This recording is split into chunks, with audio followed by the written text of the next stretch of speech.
The following is a special presentation of the Decibel Geek podcast.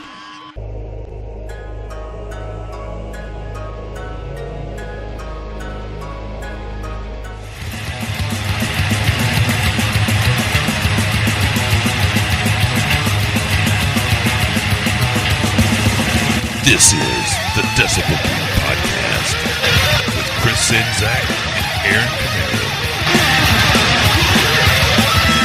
We got the cure you're thinking of. We are the Decibel Geek podcast, coming back at you once again with the quarantine sessions. What is this, 14? Holy moly. My name is Aaron Camaro, joined as always through the power of Skype. It's Chris Czynszak. What's going on, brother? Not much. How you doing? Hopefully I sound a little better this week. Got a new microphone for Father's Day. Yeehaw. That's awesome. It sounds good to me. I hope it turns out great in the end. I know it's been a little sketchy with the audio since we've been doing these quarantine sessions, but I work hard to do the edit and make sure everything sounds great, but I think you're coming through loud and clear. Cool. Yeah, hopefully it's an upgrade because it definitely costs more than the last piece of shit mic I was using. Well, so far so good. You know what I got for my Father's Day present? What? The latest Super Suckers CD. I'm so happy with it. Ooh. Is it good? Yeah, it's real good. What an awesome gift. I love it a lot. See, that's the cool thing. Your wife knows how to shop for you. I was going to say, that's the cool thing about being a rock and roller. You're easy to shop for, you know? Most of our listeners can probably relate to that. You hand them something cool, rock and roll, an album, a CD, a poster, a whatever, you know? And 9 times out of 10, you're like, that's awesome. We're so easy to buy for. Yeah, although that Nickelback CD I got for my last birthday was kind of a disappointment. I'd be interested to know who got that for you. Somebody that apparently has got a problem with you. It's a family member, and their name will be withheld, but it came with love. But it's a rock band. You like them, right? Yeah, sure. I'll tell you a funny story kind of like that. When I was a little kid, I guess not a little kid, I was a teenager. I don't know. I was in high school. And my grandmother had gone to Mexico with my grandfather and their 2 best friends, and they did the whole cruise and, you know, all that stuff. And she came back and she was like, I found you a band shirt. And I was like, oh, yeah, you know, it's running through my mind. What could it be? It could be this, could be that. Oh, man, I hope it's Kiss or Ozzy, you know. And she gives it to me. New Kids on the Block. Oh, that's one of my favorite stories. Thanks, Grandma.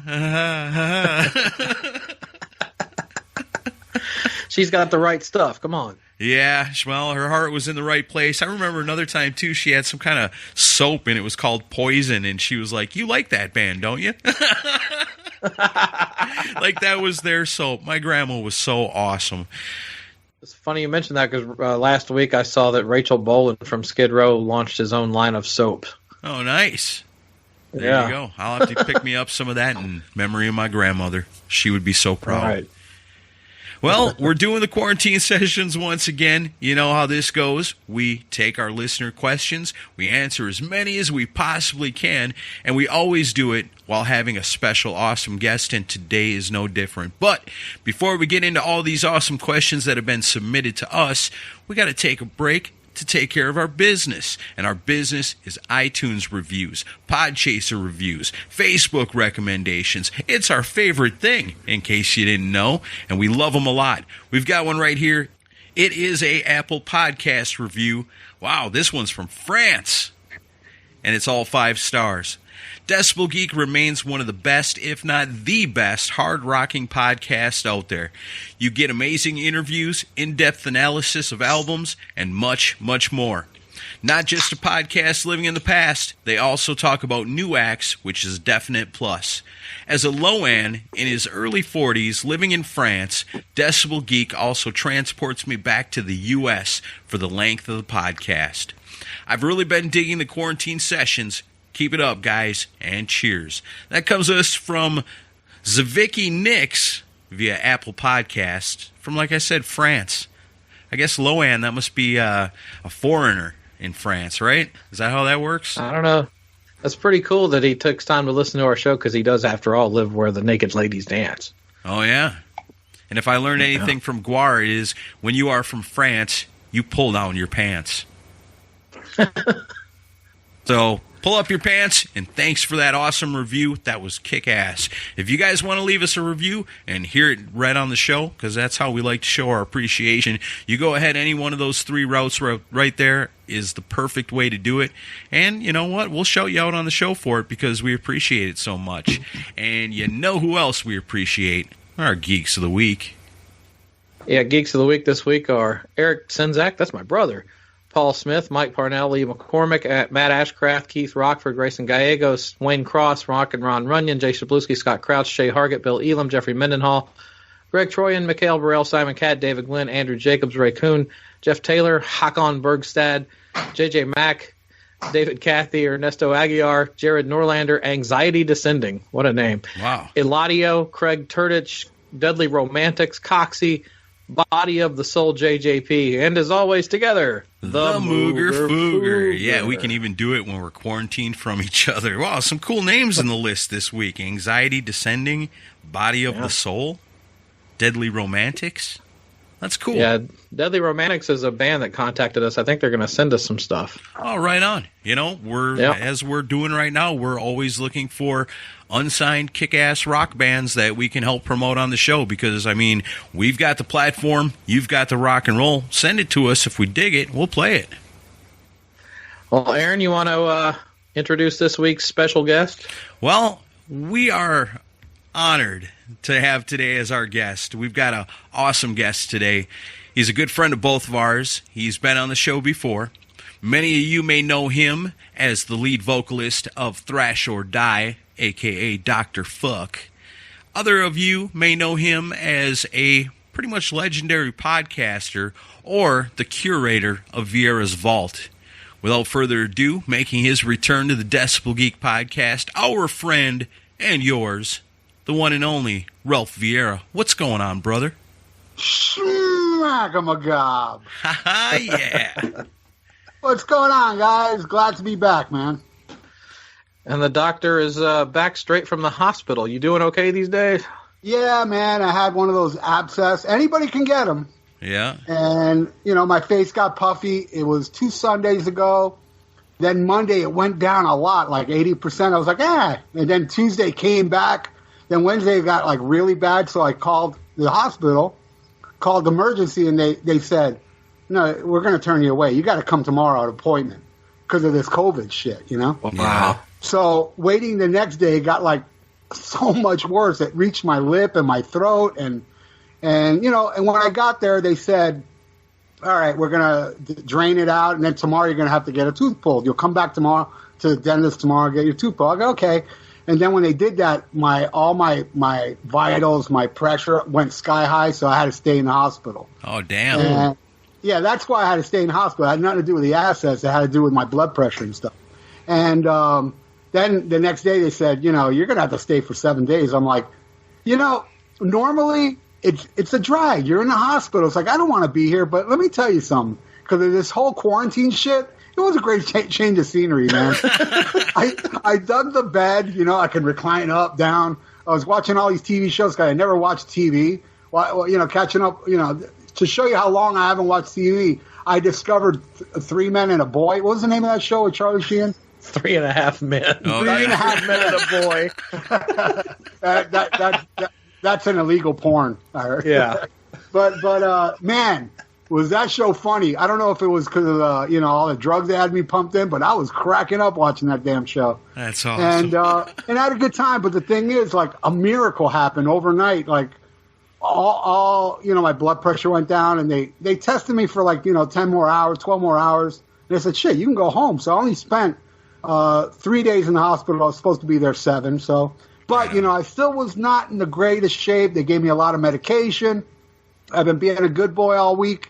And they told me till Saturday, which we're recording this on Saturday, don't do anything. So, and oddly enough, today is the day I feel finally 100%, you know, and it's like perfect, you know, it's just like, you know, I've been taking a lot of pills, antibiotics and stuff, and being good, you know, sitting out in the sun for 10 minutes, watching, you know, laying down, watching Netflix, and I feel awesome, man. I feel great. And it always feels more awesome when you get over something that, you know, you're unhealthy, and all of a sudden you feel 100%. It makes you feel even better. You know what I'm saying? Right. Right. So yeah, I feel fantastic, man. And I'm glad. And you know, Chris hit me up, and I was like, at first I was like, I don't know, dude. And then you said Saturday. I was like, oh, doctor said it should be fine by Saturday. So yeah, let's do it, man. So here I am. Awesome. Doctor said no podcasting with them Decibel Geek guys until at least Saturday. Yeah, well, the doctor told me Freeform Rock Podcast don't go on there for another year. Mark. Was the doctor Rock and Ron Runyon? I'm alive. It wasn't him. Yeah. Too funny. Man, abscessed teeth are the worst, man. That's terrible. I had mine. I had one the worst one I ever had. We were about to get on a plane to L.A. We were going to go hang out with Moose Quinto, the original Kiss roadie, and do all these awesome things in Los Angeles. I was going to take my wife and show her all kinds of cool stuff. And it happened to me the day before I left, and they said, well, there ain't nothing we can do now until you get back. So here's some dope to keep you, sane while you're going on your vacation, and enjoy the plane flight. And, man, they weren't joking. The pressure on that plane was insane. It hurt so bad. But I did. I took my wife, and I gritted through it. I smiled the whole time I hung out with Moose, even though I was in miserable pain. And the second to the last day before we left, I was laying down with a cold bottle of wine on my jaw where my tooth hurt so bad, and the infection finally broke. And I was like, ugh! And I ran and spit it all out, and I felt great after that. Oh, that's awesome, man. Yeah. You know what's funny about mine was when my face got puffy, my mom's like, that's a tooth. I was like, it's impossible. My teeth don't hurt, and it's only puffy on my face, not inside my mouth. And I was thinking I had either the mumps or it was some gland shit. And then when I got to the hospital, they said it's a tooth. And I was like, man, and the doctor said, not all the time your tooth is going to hurt. It's rare, but abscess doesn't, bring toothaches all the time. So, and then my mom was like, I told you so. Listen to your mom. And she was right. I never knew that. Yeah. Not always you're going to get like abscess where your tooth actually hurts. It is rare, though. The doctor told me it's not usual, but it does happen. And you got to think about them roots. They run way up into your face. Mm-hmm. Yeah, no, and they told me I was lucky I came in when I did because, it could have choked me. It could have went to my heart. And I said, well, if you would have accepted me yesterday, Damn. Yeah, that's like the one case where COVID kills somebody for not having it, right? Yeah. And I'll tell you this, the worst part of my hospital stay, the most painful shit I ever went through, ever, had nothing to do with my condition. They gave me the COVID test. They stick a stick up your nose, and it literally touches your brain. Oh. It hurts so fucking bad. That was the worst part of the hospital, something that I didn't even go in for, I guess I give it to everybody by default right now. Because you're going to stay. They gave me it when they knew I had to stay in the hospital, and luckily they gave me a room with nobody. That's good. So I still was freaking out in there, going, man, I hope I don't get this COVID bullshit. But I'm good. Right on. Cool. Well, the timing is perfect because we're happy to have you back on the show with us. You're a good friend of ours, man. We haven't seen you in a couple of years now, so we're missing you this year, Rockin' Pod, and hopefully next year we can. But you know what? The consolation is we've got a ton of really great questions from our listeners this week, and if we don't get to this, it's going to be a 3-hour episode. See, let me ask you guys a question. If I can go through these questions really, really quick, can we play a game? Yes. Or there's not room. Oh, good. I'll go through them quick because I want to challenge Chris. I know Chris is undefeated because Ron technically didn't count. He knew the answers. Well, I've lost a few times. Yeah, he's not undefeated. The ones I heard, you've won all of them. And I know he's on a hell of a roll. Andrew, I can't pronounce his last name. He's a great guy. The guy that did those Kiss documentaries. Yeah. Spaghetti. You didn't have time to do the questions with him. Right. But that's why I was like, I want to play the game, so I'm going to answer these questions quick. And I do have all the questions in front of me. Okay. Was I supposed to say that? Oh no, not those questions. Okay. Shh. No, we're just fucking with you, Chris. We'll play it straight, but hey, at this point. I'll tell you this: I definitely got 11 awesome questions lined up, and we will certainly be playing Beat the Geek whenever we get finished through this list of questions. So if you guys are ready for it, I'll start rattling them off. Go for it. All right, these first couple come from Instagram, and the first one comes from Stickman70. If Kiss never self-produced any of their albums, who would you have produced those records? For example, he chooses to go with Mutt Lange for Animalize, Michael Wagner for Asylum, Bruce Fairbairn for Hot in the Shade, and Eddie Kramer for Sonic Boom and Monster. I think those are awesome.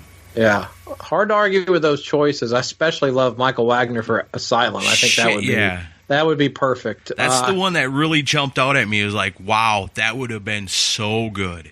I was actually listening to a Bob Ezrin interview earlier today, and he had Eddie Trunk was interviewing him, asking him about Jack Douglas working for him. And I guess Jack Douglas initially was in talks to produce Destroyer. I would love to hear in the 70s Jack Douglas's spin on some of Kiss's material, so that would have been kind of cool. Yeah. Funny enough, I heard that same interview today, and Bob shocked me. He said, man, I went back and listened to some of the Elder, and man, some of it's really good. Yeah, Bob's still on drugs. You don't like the Elder? How about you, Aaron? I like it, most of it, some of it, I guess. I don't know. I just don't like Odyssey. I love the rest. Ugh, hate it. Well, then again, I mean, you have the superior mind. You like Crazy Nights. What do I know? Crazy Nights rules, man. That's right. I told you on that episode. Boy, did I take a beating on that one. See, now isn't that the ultimate poll Kiss question? Choose one: music from the Elder or Crazy Nights. I wonder how that would line up. It's easy. Easy for you. Oh, fuck. I bet you anything Elder would win. I mean, in the online community. It probably would. I think so, too. Yeah, I think it would. Who would you have produce Kiss, Ralph? Jack Douglas would be great on the first three. I mean, the right answer really is, God damn it, now I can't remember his name. The guy that did Rock and Roll Over. Eddie Kramer. Yeah, Eddie Kramer would be the perfect choice. But, if not, Jack Douglas for the early Kiss. Yeah. I'd love to hear what Tom Warman could have done with some 70s Kiss like Love Gun. I would love to hear. And Dynasty. Like if he threw in some of those bells and whistles he did on Heaven Tonight and stuff like that, or Dream Police, I would like to hear like some of that stuff. Or I would love to hear Tom Warman do The Elder, actually. That would have been fucking awesome, because he does use a lot of orchestras and all that shit. So it would have been interesting, man. Who else? I think Bo Hill could have done some of the 80s stuff. Oh, that's the guy from Rat, right? Yeah. Yep. Yeah, that's true. What about they didn't use him? What about Bob Rock? Bob Rock, for that drum sound. I mean, but nobody can top what Michael James Jackson did on Creatures. Right. No. But they should have kept that drum sound on Lick It Up, I think. Yeah. But I remember hearing an interview where they asked Gene why didn't they use the same drum sound. He said, well, because Creatures didn't sell. And that's why they kind of neutered. Even though Lick It Up, I think, sounds great. But, It's like Creatures of the Night didn't sell, and it was all Eric Carr's awesome drumming's fault. Yeah, exactly. It wasn't Gene's fault. Yeah. Or Jimmy Hayslip's bass playing. I mean, Gene. I don't know, another one that Stickman's got on here that really jumps out to me besides the Michael Wagner on Asylum is Eddie Kramer on Sonic Boom and Monster. I mean, do you think if that was the case, people would receive these albums differently, or do you think it really doesn't matter who produces it? No, it don't matter, because people have this hard-on for Scab Kiss, Eric, and hey, look, I'm guilty of it too, but I love Monster. I love that damn album. I really do. And I get a lot of shit for it because I'm known as the guy that doesn't like, the guys in the makeup, which I don't, but there's a difference from music and makeup. You know what I mean? Right, yeah. It's like, but people are just so fixated. I'm not going to name the person's name, but there's one person that's known as a Scab Kiss hater that admitted to me that he liked Monster, but he can't tell nobody. Well, that's not cool. Yeah, but I've said this a million times, and I'll make it very brief. I am the worst person that notices bad production. I don't know. I hear people, the mix is too low, the vocal. I don't notice none of that. The only album I can notice it is Hotter Than Hell, which I still love because it sounds like it's recorded in a tunnel, but I still love it. Yeah. And Blizzard of Oz, I can tell a big difference between Blizzard and Diary, but I still love the production. So bad production doesn't, because I've heard a lot of shit about Sonic Boom and Monster because of Paul Stanley, like, fucked it up, but I don't hear it. I think it sounds fine to me, but I'm the worst person when it comes to production. But in a way, it's kind of a blessing too, because, hey, I get to enjoy an album without being biased because, I can tell if the mix is this and that. You know what I'm saying? Right on. Yeah. I can. So it's good to be retarded sometimes. It's not a handicap unless you let it be. Exactly. All right, that's a really great good question. Yeah. Here's another one. This one comes from Jay Rucker 10. In your opinion, what is the best Cheap Trick album? Oh, easily the Doctor, right? And oddly enough, that's not my least favorite one.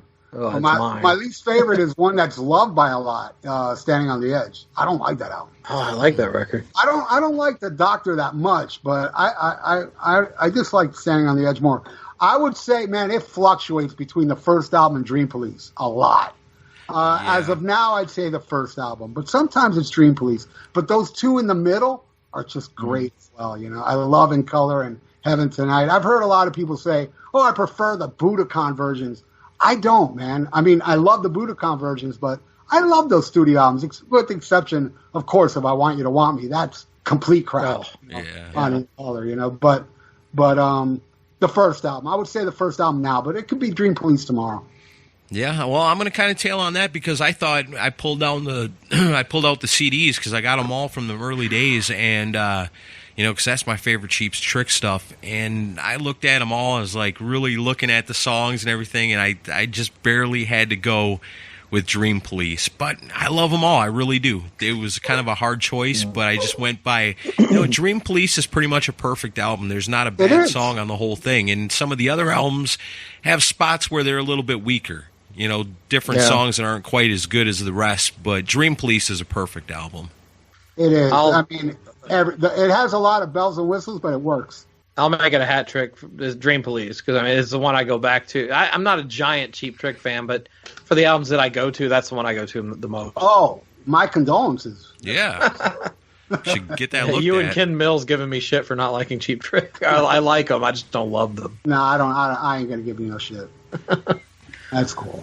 All right. I love you and you love Crazy Nights. That shows you how cool I am. I know. We can get past our differences. We still accept you. All right. This one comes from Modern Day Warrior 2112. Rank your favorite Rat albums from the classic lineup. He lists his as number 1, Out of the Cellar, number 2, the Rat EP, number 3, Invasion of Your Privacy, number 4, Dancing Undercover, number 5, Reach for the Sky, and finally number 6, Detonator. All right, we're not including Infestation, right?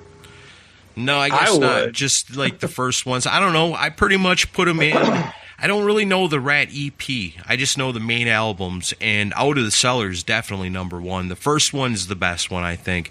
And then it just kind of goes in line as it goes. Like they started out the best and never were able to quite catch it ever since. But I don't know, that last album that came out, if we were going to include that, The Infestation, that one would beat out some of their later albums, I think, like Detonator, Reach for the Sky, maybe even Dancing Undercover.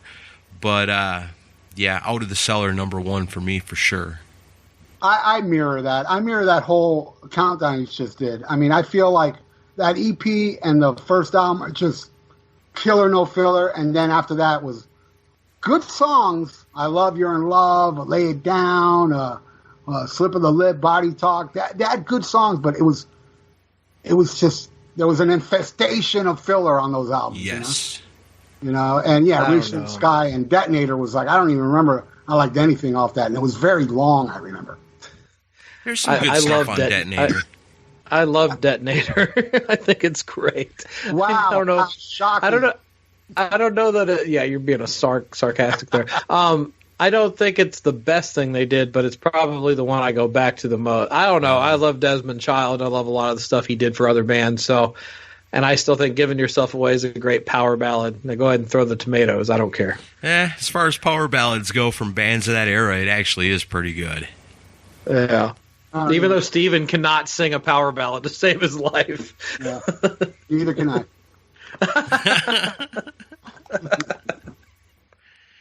This is the next song from Thrash or Die.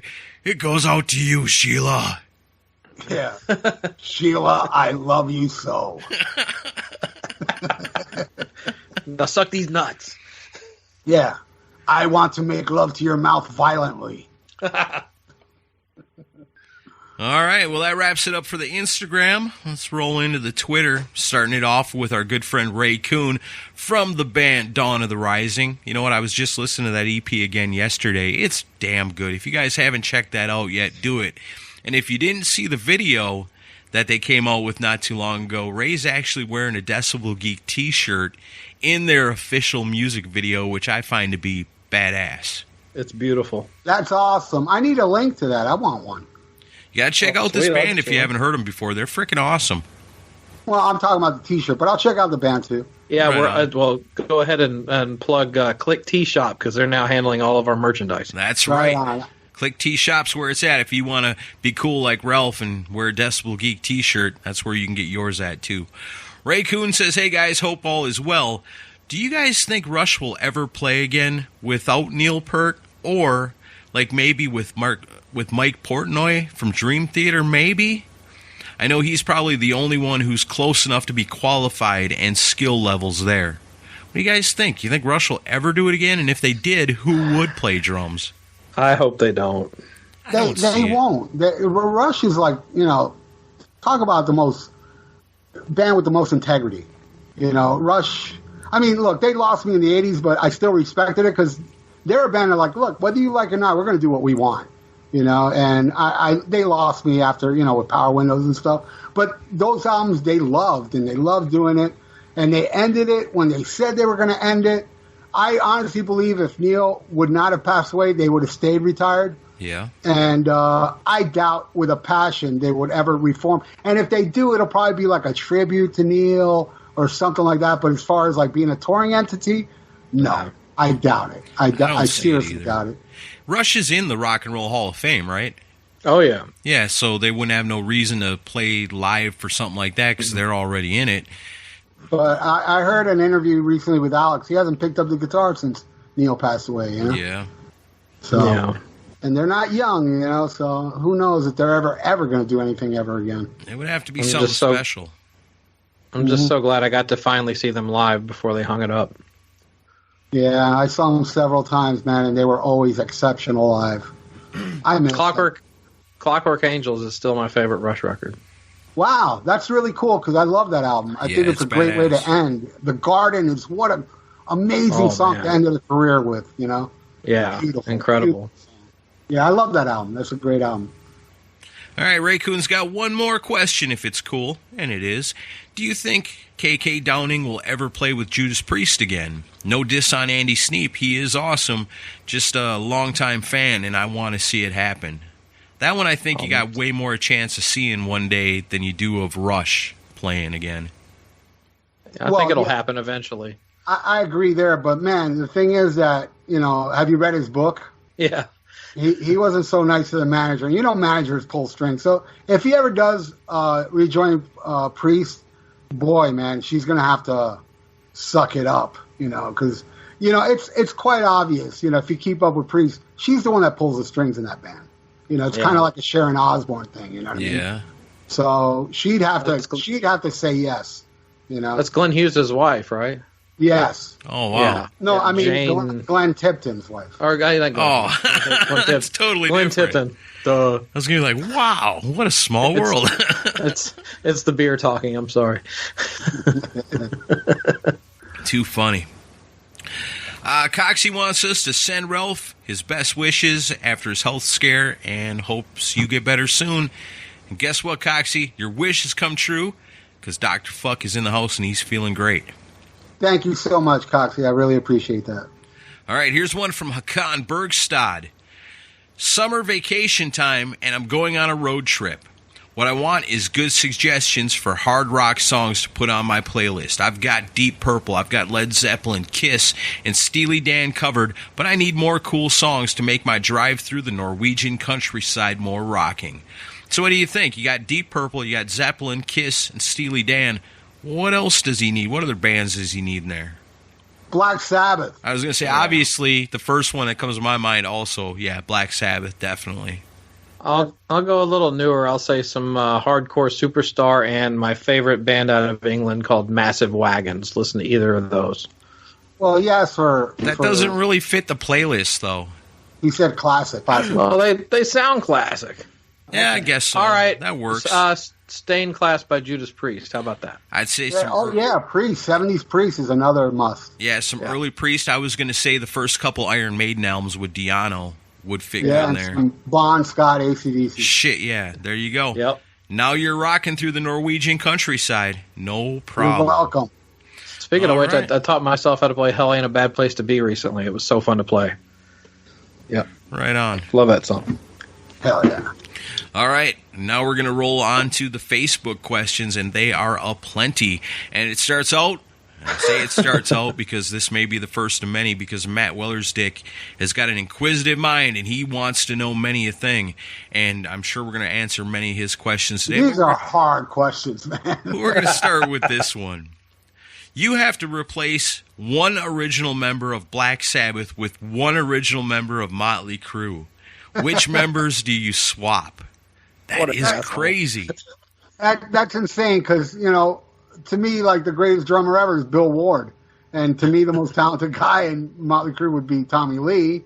So, God, it would be horrible, but it would be the one that makes the most sense to me.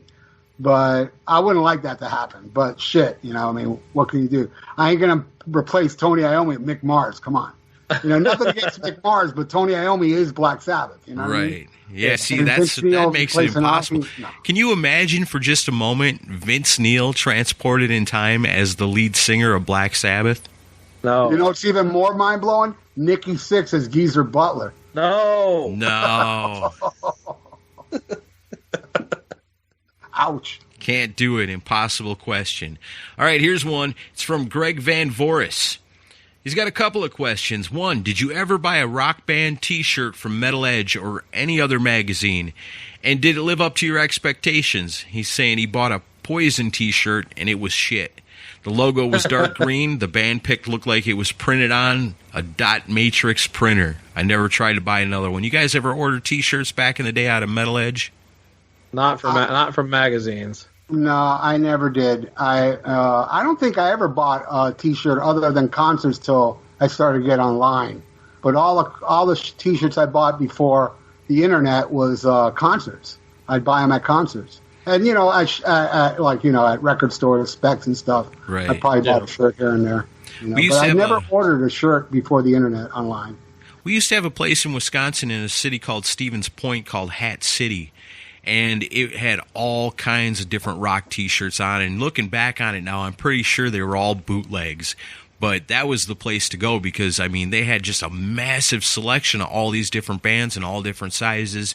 And every year they'd set up a tent at a thing called Riverfest.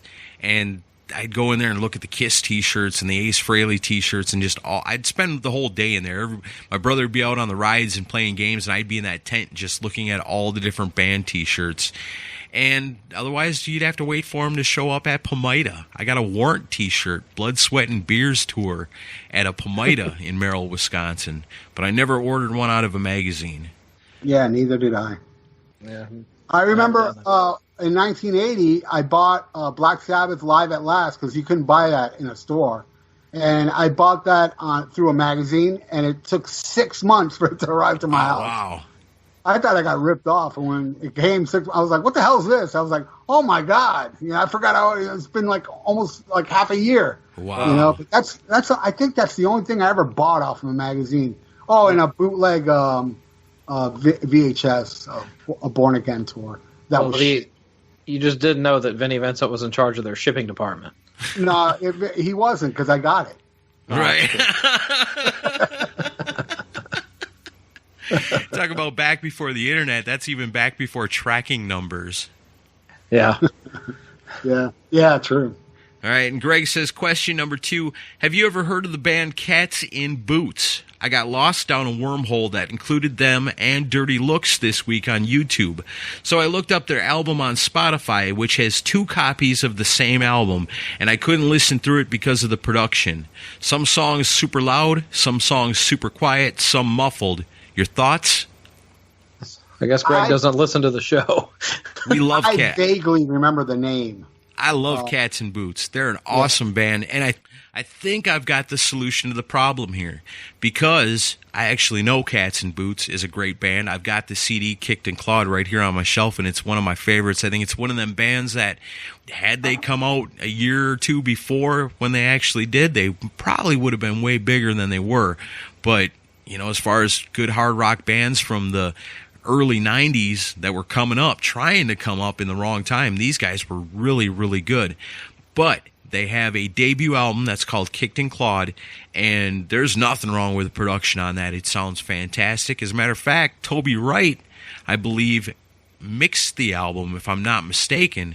And we all know Toby Wright's gone on to great things. I think what you might have is the Demonstration Coast to Coast album. No, Demonstration East Meets West is what it's called. And that is the demo versions of the songs that end up on that first album, and I think a couple of extra songs that didn't make it on the album. So I'm willing to bet, because both the covers look almost identical, I bet you downloaded the demo version.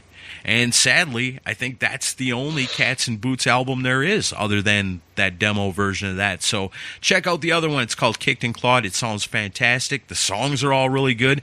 That one really doesn't have a stinker on it either, and it's a band really nobody's ever heard of. Yeah, did they have a music video? Because I think they played a Headbangers Ball. I could be wrong, though. I'm sure they did, because that had to have been where I heard about them, because I don't know who the hell else would have turned me on to Cats in Boots if it wasn't Headbangers Ball. I think the song, if I remember right, was called Shotgun Sally. I think that was the single. I didn't know about them until you spun them on the show like a year ago. Yep, they're pretty great. But that's, I think they came up on the way back when we did the One and Done episode. Great bands that only came out with one album. I'm certain they had to make my list. Mm-hmm. So there you go. Hopefully that solves the Cats in Boots problem. I recommend that album to anybody that loves hard rock music. Al Horta, man, this dude's been giving us a ton of great questions, and it looks like he's got a few for us here today. Definitely more than 3. Who are your top 3 Kiss producers? For him, number 1, Michael James Jackson.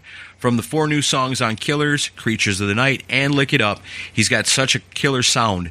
Definitely the best drum sound on any Kiss album ever. Eric Carr just sounds thunderous. In number 2, he's got Eddie Kramer, the Alive albums, Rock and Roll Over, Love Gun, and Ace's album, enough said. And number 3, Bob Ezrin. He brought the best musicianship out of the band. Destroyer, The Elder, and Revenge. What do you guys think? How do you rank those producers as far as Kiss albums go? I think he nailed it. I would pick exactly what he picked in that order. Eddie Kramer would be my favorite one. You know, Kiss Alive, the Ace album, and Rock and Roll Over. Those are my 3 favorite Kiss albums. I love what Michael James Jackson did, and I love Bob Ezrin too. So I guess those will be my 3 picks, because I don't remember who else other than Paul Stanley that produced their other albums. Vinnie Poncia. Yeah, nobody's talking about Vinnie Wise. Poncia's production work.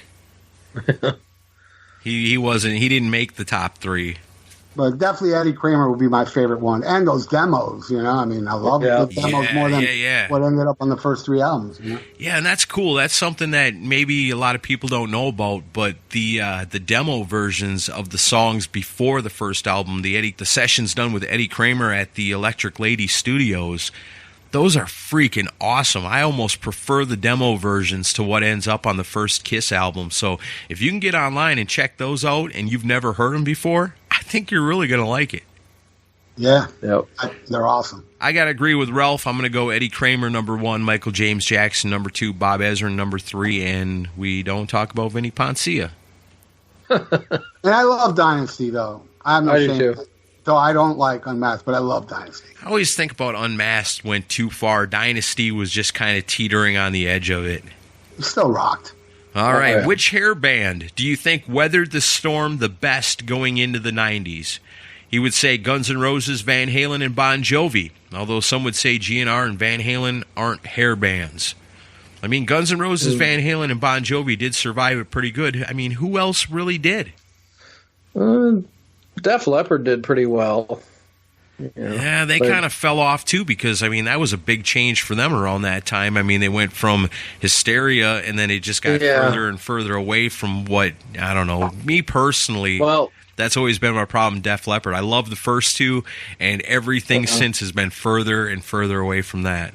Well, regardless of personal opinion, I think success-wise and stability-wise, you kind of have to give it to Bon Jovi. I mean, they really weathered the storm, and they continued to play with, the full stadiums of soccer moms all over the world. That's true. I mean, if you look at it, you say Guns N' Roses, they survived into the 90s, but not too much further past that. Van Halen, that was Van Hagar back then, and they were doing big things. If you're talking success-wise, you can't really argue it, but that didn't last either. Motley Crue, they had their internal problems. They probably could have done something if they would have been able to stick it out with the Motley Crue, with the original lineup and really stay true. If they would have came out with, like, New Tattoo right after Dr. Feelgood, they might have been able to survive it. I think they were big enough, but again, just like Guns N' Roses and Van Halen, they had their inner problems, and I mean, Bon Jovi did too, but they just didn't seem to skip a beat, I guess. And I'm no fan of Bon Jovi, but I have to say Bon Jovi because, I can't equate Guns N' Roses as a hair band. I mean, I know they started pre-Appetite, they were very hair band looking, but that album's gritty. It's not a hair band. It's not a hair band album. So I'd have to say Bon Jovi because, I mean, unlike other than Guns N' Roses, they play stadiums. Yeah. Right. So like Chris said, my personal opinion about their music aside, they weathered it better than any band, I think, of that era. Because you think of all the arena acts of that time. I think that kind of, for me, brings up a question within the question for you, Ralph. If you don't consider Guns N' Roses a hair band, do you consider LA Guns a hair band? Because they were both gritty, and they were both, they both were heavy, and they both kind of teetered with ballads a little bit, but nothing too sappy or soft. I consider, like, as far as heaviness and, Guns N' Roses to me is LA Guns is kind of like sleaze rock, kind of like Faster Pussycat. But LA Guns gets called a hair band, but Guns N' Roses sometimes don't. The first LA Guns album is definitely not a hair band album. That album is dirty, it's awesome, it's heavy. They kind of took like more of a Van Halen route where Guns N' Roses took kind of like a Stones Aerosmith route.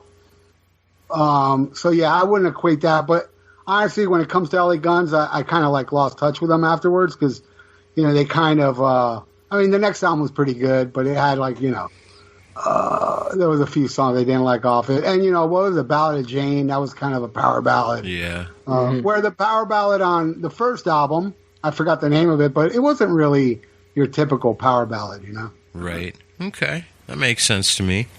Yeah, I don't consider the first album a hair album either. All right. He also wants to know if Cliff Burton had lived, how do you think Metallica would have sounded going into the 90s? Do you still think they would have changed? I think they still would have done the Load-type albums. Remember, Cliff was big into Southern rock, and those albums did have a Southern tinge to them.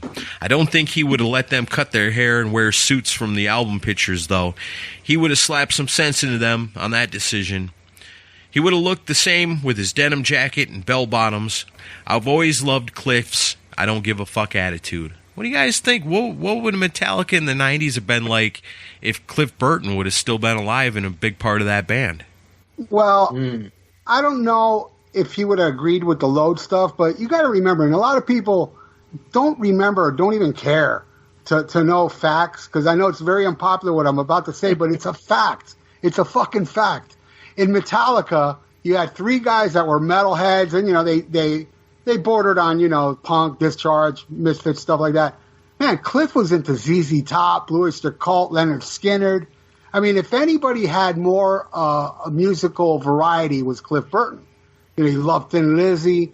And he would have been the first that wanted to change. And if you look, there's this interview they did in the tour bus where Cliff is bitching like, man, people get mad at us because we don't play 1,000 miles an hour. Fuck them. You know, you can tell he's already getting sick of that elitist attitude of you just got to play songs like Kill 'Em All through your career, because they were getting shit. I'll never forget when I went to L.A. I moved to L.A. in '85. I'll never forget, that was the first time I saw Backlash on Metallica with Fade to Black. And I was like, whoa, really? I think that song rules. Ah, they sold out. You know, they were called sellouts even back then. Yeah. But, you know, you can imagine with, you know, the Black Album and stuff. But I think Cliff would have been the first one that wanted to change direction in Metallica out of all of them. He might have left the band, you know, who knows? But, you know, the people that say he should have been Lars, well, Lars was more metal. You know, Lars was new wave of British heavy metal. Yeah. And so were the other two. The other two were metalheads. And, you know, Kurt liked UFO, like more of the, you know, some hard rock stuff. But Cliff was the most, he had, and he loved classical music. He was very much into stuff that wasn't just 100 miles an hour, and he hated Venom, which was crazy. See, and that's what I was thinking too. Like, if that's the case, then he would have been the one most likely wanting to stretch his creative wings. You know, in the original Metallica fans that were just the thrash metal fans, you know, play faster, they would have preferred to see Metallica go like a Venom route instead of what they end up becoming, where they kind of embrace a little bit what's popular in music at the time and kind of blend themselves to fit that. And so, I mean, they did it in the 80s, they did it in the end, in definitely into the 90s. So, I mean, like you said, either Cliff would have quit the band because he said, screw it, you know, I don't want to just play thrash, or he would have probably been leading the charge on that, if you think about it. I honestly believe he would have been the first to say, let's do something not so thrashy out of all four of them back then, you know.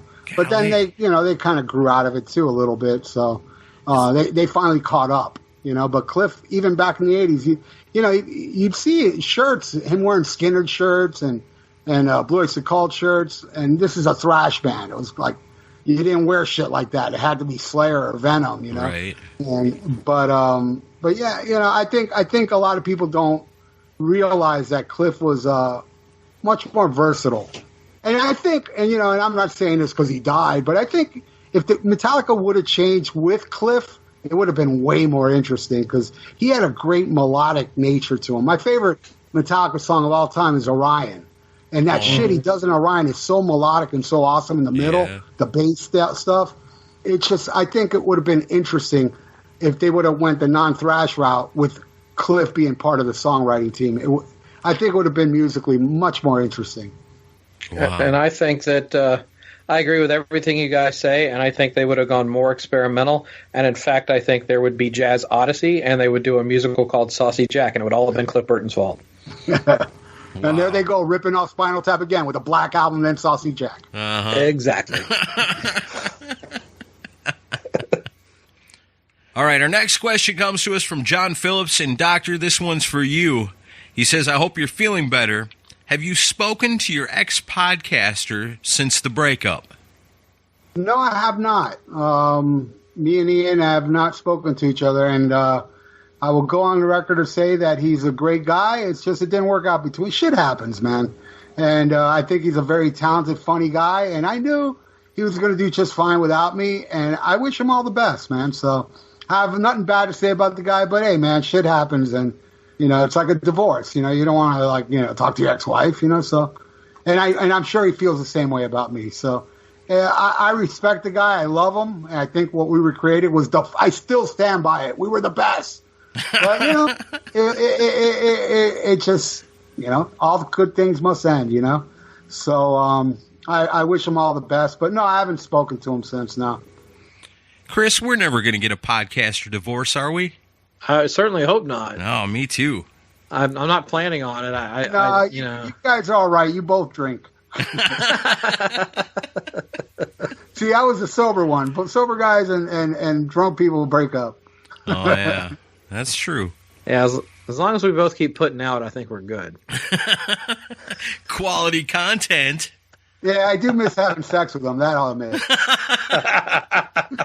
Oh, I'm sure that'll come up here before the end of these questions. He was so easy, but, it's because of the alcohol. Yeah. I was the pitcher, by the way. Oh, man. All right, here's one from Paul Korn, and this one I think is for me and Chris. Are the two of you content with the level of success that the Decibel Geek podcast has attained, or is there an ultimate goal for this to go next tier? If there were a lucrative yet corporate offer made, what would be the make or break stipulations for you to accept or decline? You two definitely have the chemistry and the chops to take this as far as you want. Love the show as always. Your pal, PK. That's awesome. It's a cool thing to think about, man. I mean, so imagine, like, say, whatever corporation comes in tomorrow and says, hey, we love what you guys are doing. We want to sponsor your show. I think the only real stipulation would be total and complete, unquestionable quality and creative control. If we could do what we do now the way we want to do it, you know, and then maybe you spring and throw Spotify a couple of bucks so we can play some of them songs, that would be great too. But as far as any of that goes, I mean, if they came in and said, hey, we want to pay you guys, but you're going to become a Kenny G podcast because you have great chemistry and we think you can talk about anything, I don't know, man. How many zeros are we talking? I'm not doing the heavier side of Kenny G. I don't care. No, how much I don't think so. It would have to be complete creative control. Yeah. We wouldn't want it to turn into like on that Wayne's World movie where Noah's Arcade sponsors us and it turns into something lame. Right, exactly. Yeah, because we're lame enough already. What would be the point of getting paid if the show just turns lame and then all our awesome listeners say screw them and then we don't have no listeners anymore and then the sponsors are going to say, well, you guys are, I don't know what happened, you know, but you guys aren't doing it no more, and then we're right back to square one. So we just cut that off from the beginning and say, hey, we don't change for nobody, and that would have to be what it would have to be. No, we hit 10. Well, we will hit 10 years next April. So if we could, I mean, if it goes to if we got some kind of offer, that would be awesome. But I think we're just having fun doing it the way we are. I mean, it's a great outlet for us. We love all the listeners, such as you, Paul Korn, and we've made so many friends like Ralph. And I mean, we may not be financially lucrative from it, but we're rich in many other ways from it. Right. So I think if we never became any more successful than we are today, and we just got that big accolade last week, if we never top that, I'm okay with it, really, because, I mean, to me, in my heart, what we're doing is already successful because what we're doing is helping spread the word of hard rock and metal music, and we're finding all kinds of people that are like-minded, and we're all enjoying it together. And if that ain't good enough, well, that's too bad because it's good enough for me. Well, and since Ralph and Ian aren't doing it anymore, we're officially the podcast kings by default. Damn right. I hand over my crown. I gotta say, this was so funny. I heard the other day the crossover Decibel Geek with Cassius Morris. Yeah. Mm-hmm. And it made me laugh so much how naive Aaron was when he went for the audition and you said, how much does it pay? Yeah, I know. That was hilarious because you didn't know about podcasting. Yeah. Welcome to the world of podcasting. Nobody's getting paid. Yeah, you got to do it for the rubbish, man. Once you start second guessing, you suck. Right. Yeah. You have to do it. You have to be yourself. That's why you guys are successful. You don't second guess. Hey, fuck, we're going to do it as we feel. That's why you guys are successful. Well, and I had a guy talking to me the other day about it, and it's like, well, you're top 10 all time this, and you've got that many listeners. What are you doing to get sponsorship? And it's like, nothing really. We just kind of we concentrate on the next episode. It's always the next episode, and that doesn't really leave a whole lot of businessman time. We're too busy being the creators of something we think is awesome, so don't really think about that stuff too much. But it's good the way it is. As long as we can get guys like Ralph to come on the show with us and all our awesome guests we've had on the quarantine sessions, and we're having fun. I mean, that's really what it's all about. But pretty soon we'll have a slogan. It'll be Decibel Geek, 10 years and not a penny made. So if you love us, you can always head on over to clickteesshop.com and pick yourself up a Decibel Geek t-shirt. And little by little, it all helps. It helps keep the show paid for anyway. Go to patreon.com/decibelgeek and sign up for that too. We owe people a torpedo dude soon. Yeah, and I'm still collecting. So I've been collecting all kinds of off-show comments and conversations and stuff from these last quarantine sessions. And yeah, one of these days, and that's the other funny thing too. It's like, oh man, I really need to work on some VIP stuff. Oh wait, I've got to actually work on the new episode. So it becomes a conflict sometimes. Do I wish we were getting paid for this? Yes, because that would mean I would have my time free to do more Decibel Geek stuff, to be able to create more content, and we could create more shows and really stay on top of all this stuff. And luckily, all our VIPs are very, very loving and understanding of that. So when it does come out, it usually comes out like buckshot. I'll release like 5 episodes of VIP, somewhere between 2 and 5, and say, okay, I'll be back in 3 months to unload a whole bunch more. A pretty understanding crowd. Yeah, for sure. All right, Eric Lucier wants to know, if live shows were to come back today, but you had to go inside a giant plastic bubble, would you go to the show? Oh, fuck yeah. That's safest I'm mosh flying pit to go ever. to a show, man. I don't care. Yeah. I'll wear a fucking Mickey Mouse outfit, whatever it takes, man. I want to go to a goddamn show already. I agree with you. Dress as Sammy Hagar. I don't care. I want to go to the show. Wow. Yeah, that's how bad. I'll put on a Ronald McDonald outfit. I don't care. It's severe. Total Sammy Hagar. Yeah, Aaron? big plastic bubble, adult diapers. Let's go. Let's do it. I'm ready. John Travolta style, man. All Is right. that too old of a reference for you guys? I think so. Boy in the Bubble, Boy in the maybe? Plastic Bubble was a TV movie in the 70s. Oh, boy, in the okay. plastic bubble. Yeah. All right, Matt Weller's dick is back. He wants to know, Dawkins' Dream Warriors or Alice Cooper's Man Behind the Mask? I got to go with Dawkins. And, I'm more of an Alice fan. I love Alice, but, man, I don't like that song. And I kind of like Constrictor because it's so, Throw My Gorilla and shit like that. So bad it's great. But that one is like, I don't know. For a comeback song, yeah, it should have been Teenage Frankenstein should have been the single, or World Needs Guts. But I like Dream Warriors. I like that song. I loved the Alice song when it came out, but Dream Warriors is a better song, certainly more guitar driven. I hate how keyboardy Man Behind the Mask is, but if you see Alice live and he has Man Behind the Mask, it's way more guitar driven and it sounds the way it really should. But I'll go with Dawkins. I'm going to go with Dawkins as well. I just like that song. I always have. Dream Warriors, Freddy Krueger, all that. Very cool. But then Alice Cooper had the Jason from Friday the 13th, so that was pretty cool too. But song versus song, I'm going with Dawkins. Yeah. Joseph Staub wants to know, what are your top 3 Nazareth albums? Love that guy. That guy sent me a lot of Nazareth CDs, actually. Right on. Hair of the Dog has always been my favorite. A very close second, though, is Too Close to Rock and Roll. Absolutely love that album. And the third one would be No Meat City. Those would be my 3 favorite. I would say the 3 that I'm most familiar with, of course, obviously, the first one, 1975's Hair of the Dog. It's a perfect album. There's not a bad song on it. It's awesome through and through. That's the one I think they're most known for. My Aunt Pam had that on LP when I was a little kid. I used to just stare at that album cover and be like, what am I looking at? This is so cool, and listen to the music.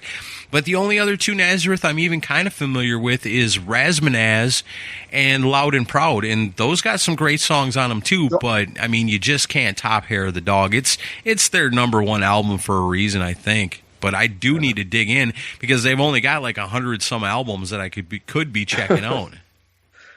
Yeah, everyone he sent me so far is really... Razmanaz is an awesome album. Yeah. Great album. I like Razmanaz. I like Hair of the Dog, and then Frontiers put out the new version of Nazareth 2 years ago, I think, without Dan McCafferty singing. And I was really skeptical about what it was going to sound like, but it's actually really, really. I can't remember the name of it, but I really liked it. So, but I'm not like a Nazareth diehard, so I'm certainly not an expert on the subject. I have a funny Nazareth story. In the 90s, they played a club called Button South. We get there, and they said they canceled.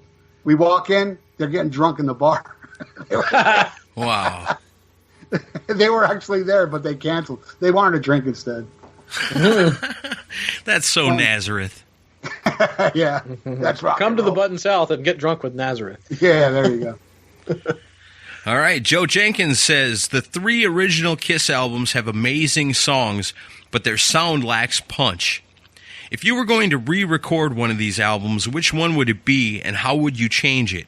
Or do you think they're perfect as is, and you wouldn't change a thing?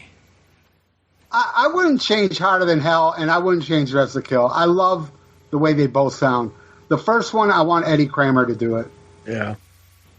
But and I love that first album, and I don't really have a problem with the sound, but if I had to pick, I'd say just the first one, put Eddie Kramer, because other than Watching You, because Watching You he did do as a demo as well, but the rest of them were from the first album. But I love that crappy production on Hotter Than Hell. I don't know, I think it, and I don't know the word I'm trying to, it just... It enhances it? Yeah, it enhances it because it's so gritty. The songs are gritty too, like Strange Ways, Going Blind, and stuff like that, and Parasite, that it kind of sounds good that way. Of course, I prefer the live versions of it, but I really have no problem with Hotter Than Hell.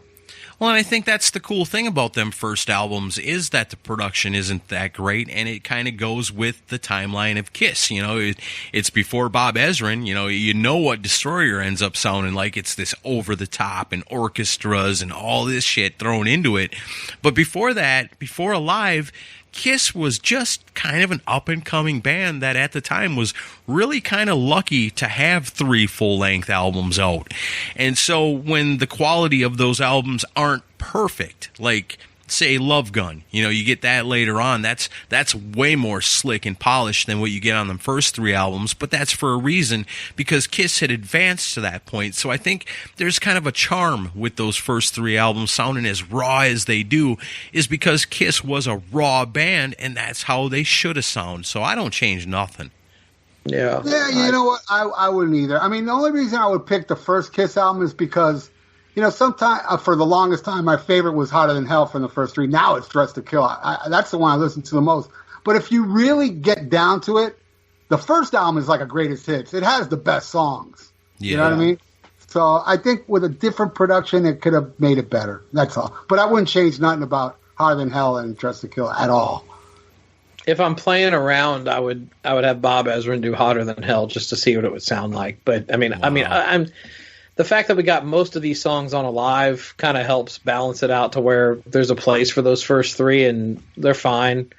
But I don't know. I probably wouldn't change anything overall. I'm going to get extremely nerdy here. I would put Coming Home on Dress to Kill and She on Hotter Than Hell. That's a good idea. You know what I mean? Because really She fits Hotter Than Hell, and Coming Home fits more the production of Dress to Kill. Yep.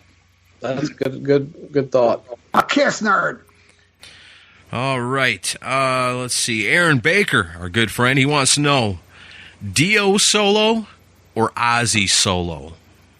Ooh, you know what? I'm going to have to go with Ozzy on the strength of Randy Rhoads. I love Bark at the Moon, but, I mean, those two first Ozzy albums is just historically perfect. And as much as I love Holy Diver and I love Lock Up the Wolves, I love Strange Highways, The Last in Line, Dream Evil. But man, those first 2 Ozzy albums, hard to top.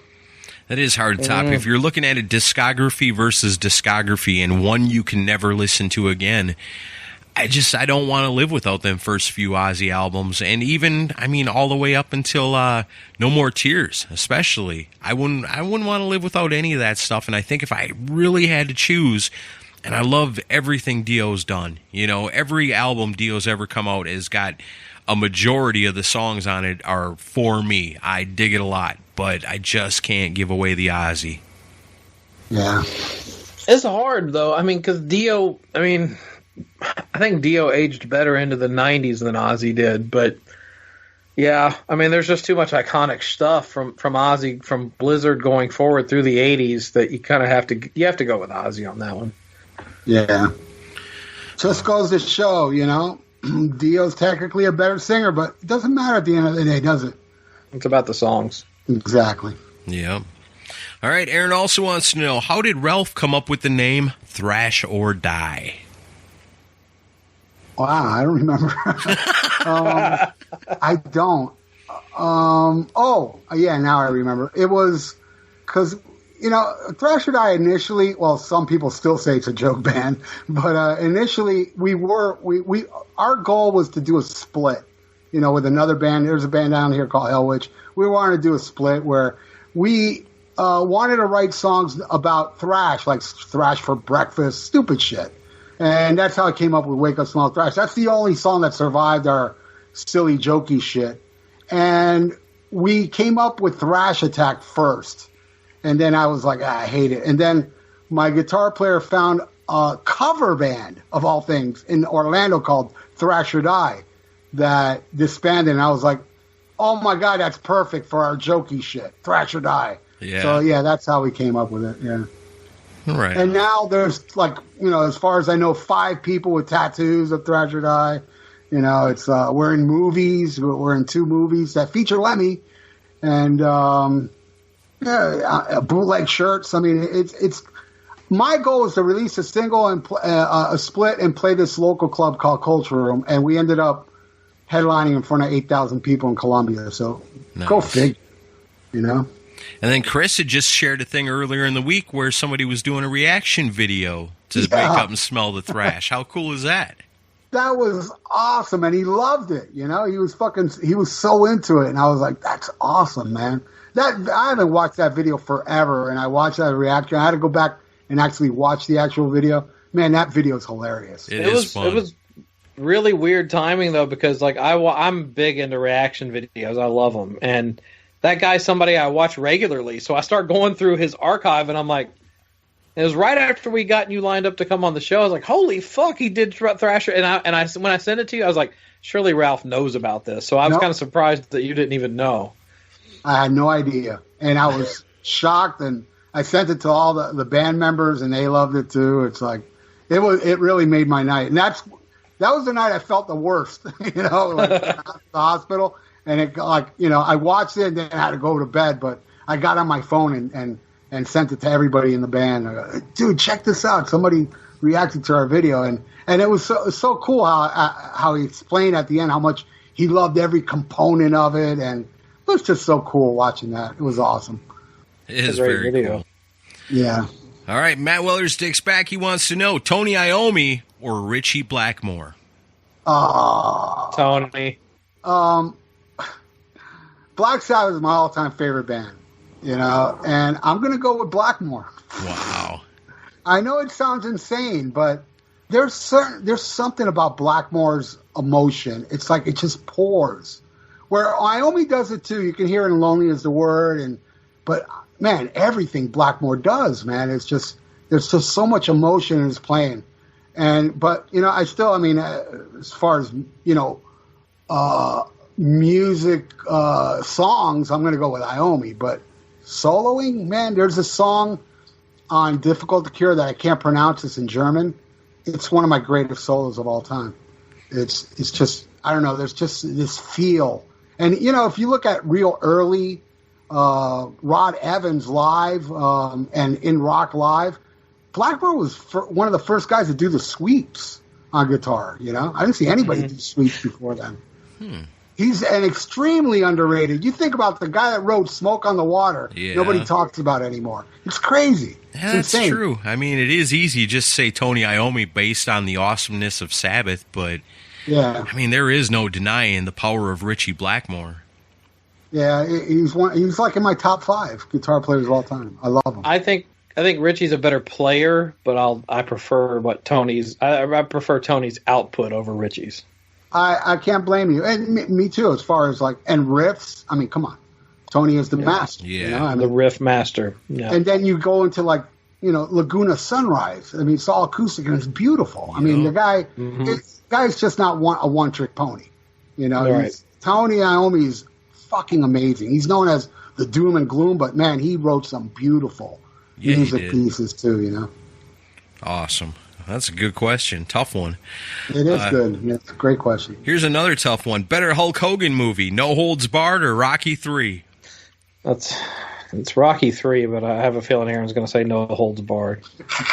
Well, I mean, it is the greatest movie of all time. Oh, for fuck's sake. No, I'm just kidding. You got to go with, if you're going movie for movie, then you got to do Rocky 3, but I mean, Hogan was a way bigger part of the other one, but it wasn't that great of a movie. I love Rocky 3 because of Mr. T, though. You know what I mean? Yeah. That was a great movie all around. That's a woman. Totally.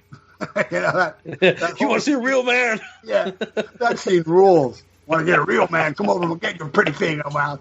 That shit rules. Such a good movie. Favorite drummer that also does singing. Examples: Don Henley, Phil Collins, Peter Criss. You get the point. Favorite drumming singer. Yeah, I'm gonna have to go with Peter Criss. I'm a Kiss nerd. He's my favorite singer in Kiss. I love his bluesy raspy voice. Yeah. My favorite ballad from Kiss, Hard Luck Woman. I just absolutely love Peter Criss, and I was honored to meet him. I think it was earlier this year. Love Peter Criss. I have to go with Peter Criss. Yeah, hard to argue that. I mean, Peter Criss is the man when it comes to that. That's always the first one I'm going to think of. But then I'm going to think of other guys in Kiss. I'm going to think of Eric Carr. You know, he was a hell of a singer. Yeah, he was. And even Eric Singer. I like Eric Singer's voice. I like his stuff with ESP. Yeah, he has a good voice as well. He does. I mean, who else outside of Kiss? Gil Moore from Triumph is a good singer. Yeah. Tommy Lee. You take that back. But don't you like one of those songs that he does? Nah, Get Naked. All right. Poison's Look What the Cat Dragged In album cover. All the members were originally confused for women. Which of the four, going by the picture, would you have fucked first? Ricky Rock. I have a fetish for chicks that leave one eye closed. So I'll go with Ricky Rock. I answered way too fast, didn't I? Too funny. I don't know. I actually pulled this CD out and was looking at it because I haven't actually looked at the CD cover in a while. And it's like, you know, for as much as everybody talks about how they look like pretty girls, they're really not that good looking. They really look like dudes wearing makeup. Oh, I agree. I mean, it doesn't look like chicks to me. They're not that pretty. I guess if you flipped it over and looked at the back, I mean, Bobby Doll looks kind of hot, I guess. But other than that, I mean, they still all look like dudes to me, just with a lot of makeup on. Oh, the show's hit a new low. No, I'm sure not. We've still got a little bit of time. We can top that. Yeah, plenty of questions to go. Speaking of which, here it comes. The infamous Kill, Marry, Fuck. Oh, this is going to be a fun one. Wendy O. Williams, Doro Pesch, or Ian Wadley? Who would you marry, kill, or fuck? Ralph goes first. Wait. What about them? All right, you got to choose between the three. You got to marry one of them, kill one of them, and fuck one of them. Well, fuck. I think it's Doro, pretty easy. Got it. Doro, I'd fuck. Well, I don't want to kill Ian because I don't want to kill Wendy. I guess I'll say I kill Wendy because she's dead now. You know, so technically I'll kill Wendy today. Well, I already married Ian. That didn't work out.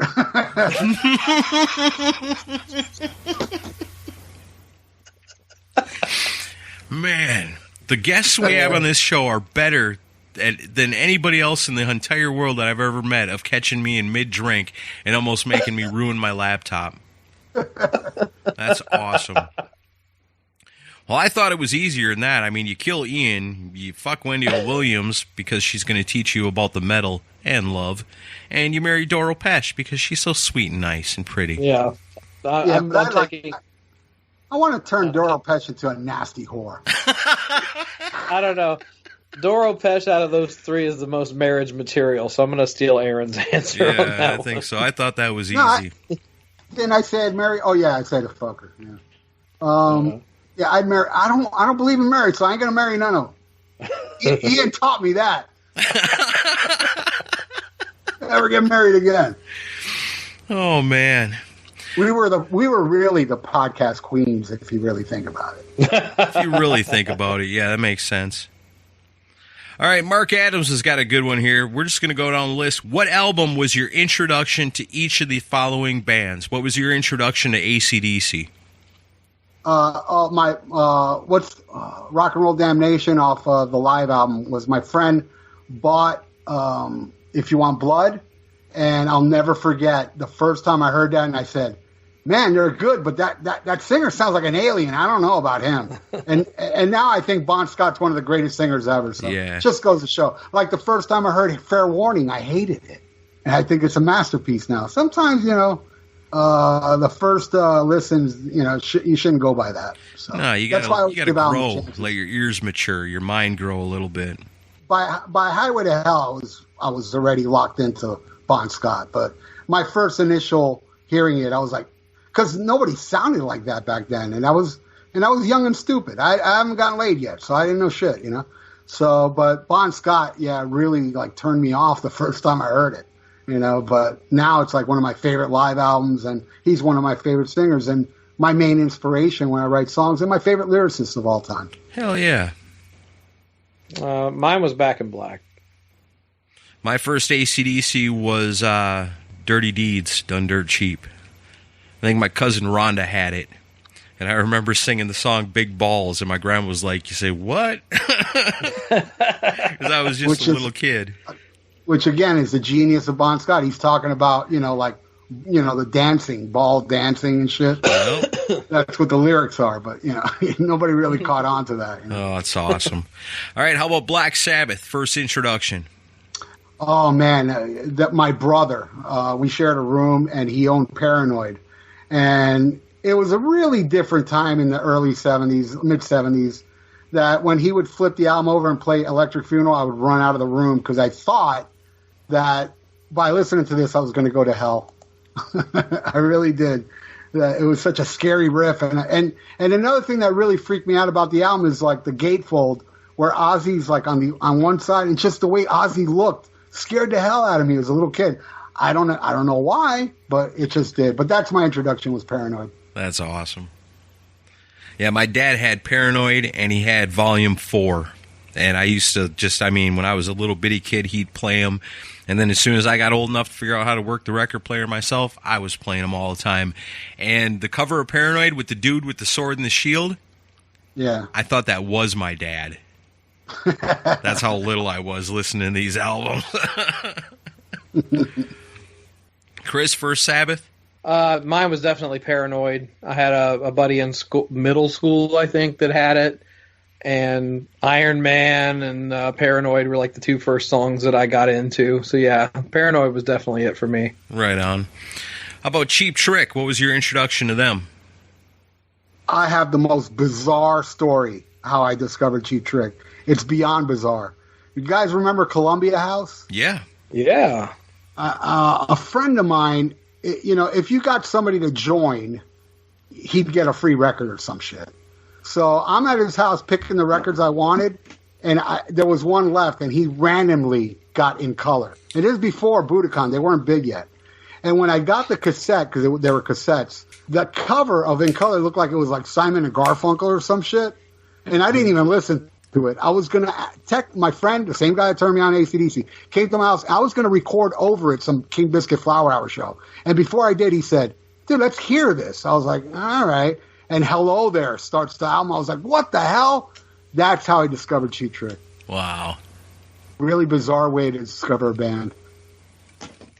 I got Heaven Tonight at a yard sale when I was in my teens. That was my introduction to them. I was like, oh, hell yeah, this is great. And then just went back from there. For me, it was, about the cheesiest way you could get into Cheap Trick. The Flame, and The Flame was like the first song I heard by them, and then they did the cover of the Elvis tune. What was it? Don't Be Cruel. Yeah, that was all over MTV, and that was how I got into them. Of course, my dad was like, "Oh, you need to listen to them," because he was into Surrender and a lot of the old stuff. And that's when I went back and got the old stuff. But yeah, it was their mid-'80s success that got me hooked on them. That's so crazy. And to look back now and be like, man, Cheap Trick sure sucked back then. But then you think about it, like a lot of people got turned on to Cheap Trick through that stuff because in the MTV era, they were pretty big. You know, they got some pretty good airplay. Yeah, for sure. Science does show that if you get into Cheap Trick by The Flame and Don't Be Cruel, you don't become a big Cheap Trick fan, right, Chris? Well, clearly. I would think that'd be the exception because it's all downhill from there, right? I mean, you listen to those songs and be like, whoa, I learned about this band from these songs, but now I learned all this, you know? It's like getting into Motley Crue by Brandon. Nobody got into Motley Crue from Brandon. Yeah, I know. That was a stretch. How about Def Leppard? Oh, On Through the Night, man. I heard Rock Brigade on the radio, ran out and bought the album, and that was the album I played the most in 1980. Absolutely worship On Through the Night. And sometimes it's my favorite. You know, most of the time it's High and Dry. But goddamn, do I love that first album. And I just got that box set a few months ago, that early years. Great stuff, man. What a great band. And I was honored enough to see them one time open for Ozzy with Randy Rhoads. Oh, so nice. I got to see Pete Willis once, too, as well, you know. Oh, wow. That's cool. Yeah. I got into them through the Photograph video on MTV. I remember because I was one of the only people in my neighborhood to get MTV when it was around that time, like 82, 83. And I remember seeing that video on MTV from Pyromania. And I didn't get Pyromania until later, but that was my first exposure, was that video. Yeah, my first exposure to Def Leppard was my cousin Robin's Pyromania cassette tape. And I was like, man, this is really cool. I like this a lot. And I was like, oh, well, they got a new album coming out in like a week or two. And then that was Hysteria. So then I got Hysteria on LP. And man, when I was young, I loved it a lot. But now I don't listen to it at all. But I sure go back to those first three albums. Oh, yeah. All right. I was big into Hysteria back in the day, but yeah, I never go back to it now. Yeah, it don't hold up, I don't think. How about Iron Maiden? First album. I'm old, man. I walked into a record store. I saw that album cover, and I was like, I flipped it over, and like Paul Di'Anno looked like Rob Halford. What's his name? Dave Murray looked like K.K. Downing. Dennis Stratton looked like Glenn Tipton with the red leather pants, and Steve Harris looked like Pete Way. But I still said, I got to get this fucking album. Look at this album cover. And that's how I discovered the first Maiden album, how I discovered Maiden. Still my favorite Maiden album, too, the first one. Mine was, saw the video. I can't remember which one I saw first. It was the videos for Number of the Beast and Run to the Hills. But I don't remember which one I saw first. But I remember seeing both those videos around the same time on MTV. So that was my first exposure to Maiden.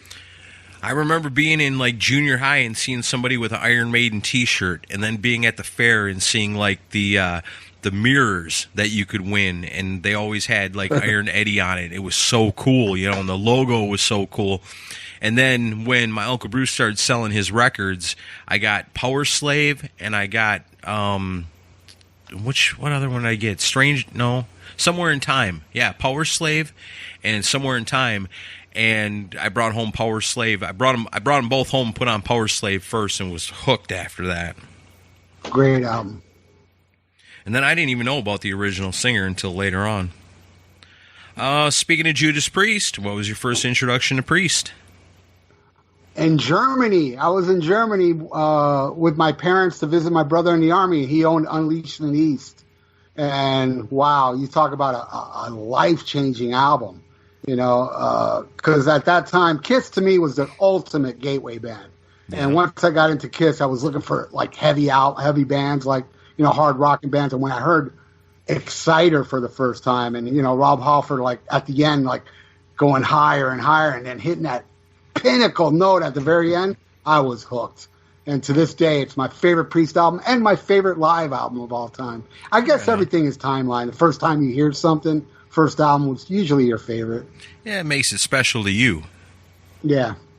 For me, it was I heard the local rock station in Nashville used to play the Hellion and Electric Eye like together. Yeah. It was always the same. They were always together. And I remember really getting hooked on the riff for that. And went to a mall in Nashville called Church Street Center, and the first 2 actual CDs I ever bought was Judas Priest Screaming for Vengeance and Kiss Unmasked. One I loved and one I didn't really love much. I'll let you guess which. You hated the Priest. No, I love the Priest. Well, I'm lucky to even be a Judas Priest fan because my first introduction to them was Turbo. A buddy of mine had it in communication technology class in high school, and it was one of the things. I had a cassette, I don't remember which one, and he had a cassette, and we traded, we'll trade these for a week. And I brought it home to listen to it, and man, it's like some of it was really cool.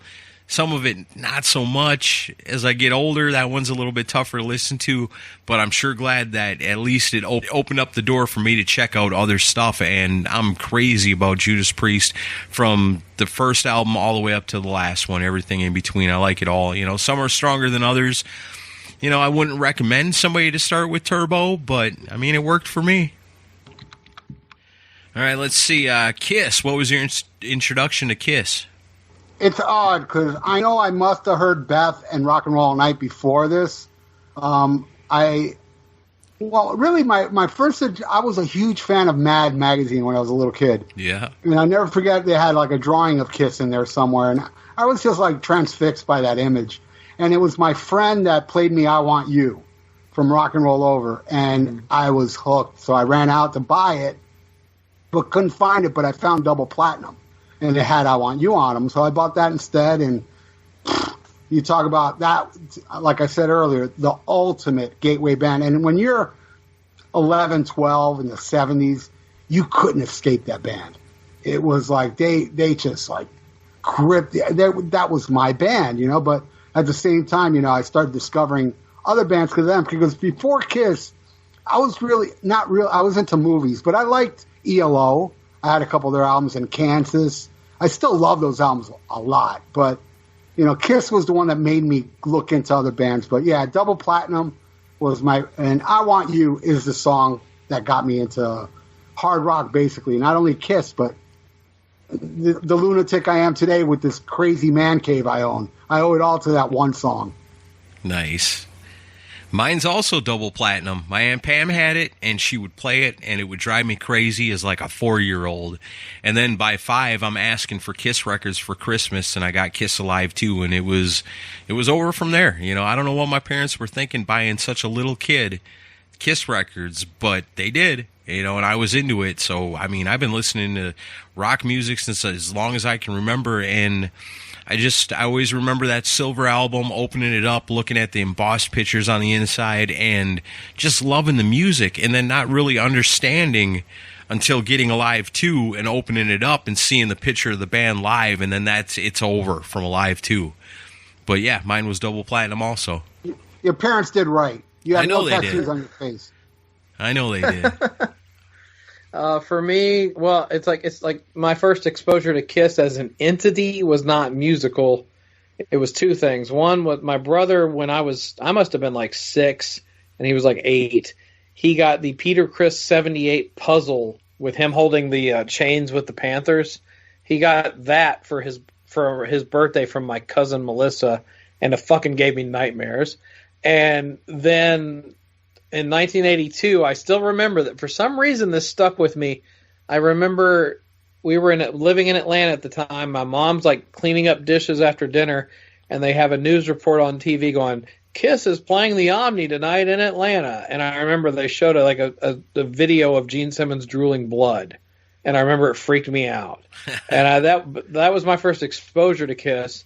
But musically, it was much to Ralph's chagrin, the Crazy Nights record. That's when I got into the band. And what did I say earlier? Timeline's everything. That's the first one you heard, so obviously. Yeah. I was like, we'll say 87, so I was 11 years old. Yep. Right on. Okay, how about Motley Crue? A live wire video on MTV. I didn't buy Too Fast for Love. My friend did.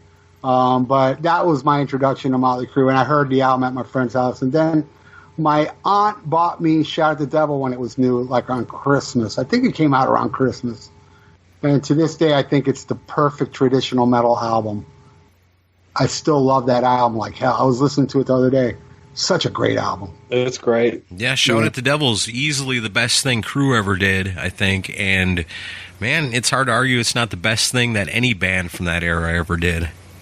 You know, I got to bring this up. It's so funny. I saw not too long ago an interview with Mike Reno from Loverboy, and he said, yeah, when Nirvana came, they killed us. I was like, dude, Shout at the Devil killed you guys. Come on. Nirvana, Loverboy, give me a break. It was Shout at the Devil that killed Loverboy. Yeah, I think so. How about Scorpions? Again, Judas Priest, Unleashed in the East, Scorpions, Love Drive, Frank Zappa, Chic Your Booty, and Supertramp, Crime of the Century were the 4 albums I heard when I was in Germany visiting my brother. So Love Drive. I would say what album is Rock You Like a Hurricane? That's what I was going to say. I'm not sure what album Love It that's First on. Sting. Love It First. That was my first. And to go back to Motley Crue for me, Smoking in the Boys Room video on MTV and Theater of Pain was my first record, and I still love that record. I think it's underrated. I don't hate it as much as everybody. I mean, it does have a filler, but I like some of the songs on there. The Use It or Lose It, I love. That's a great song.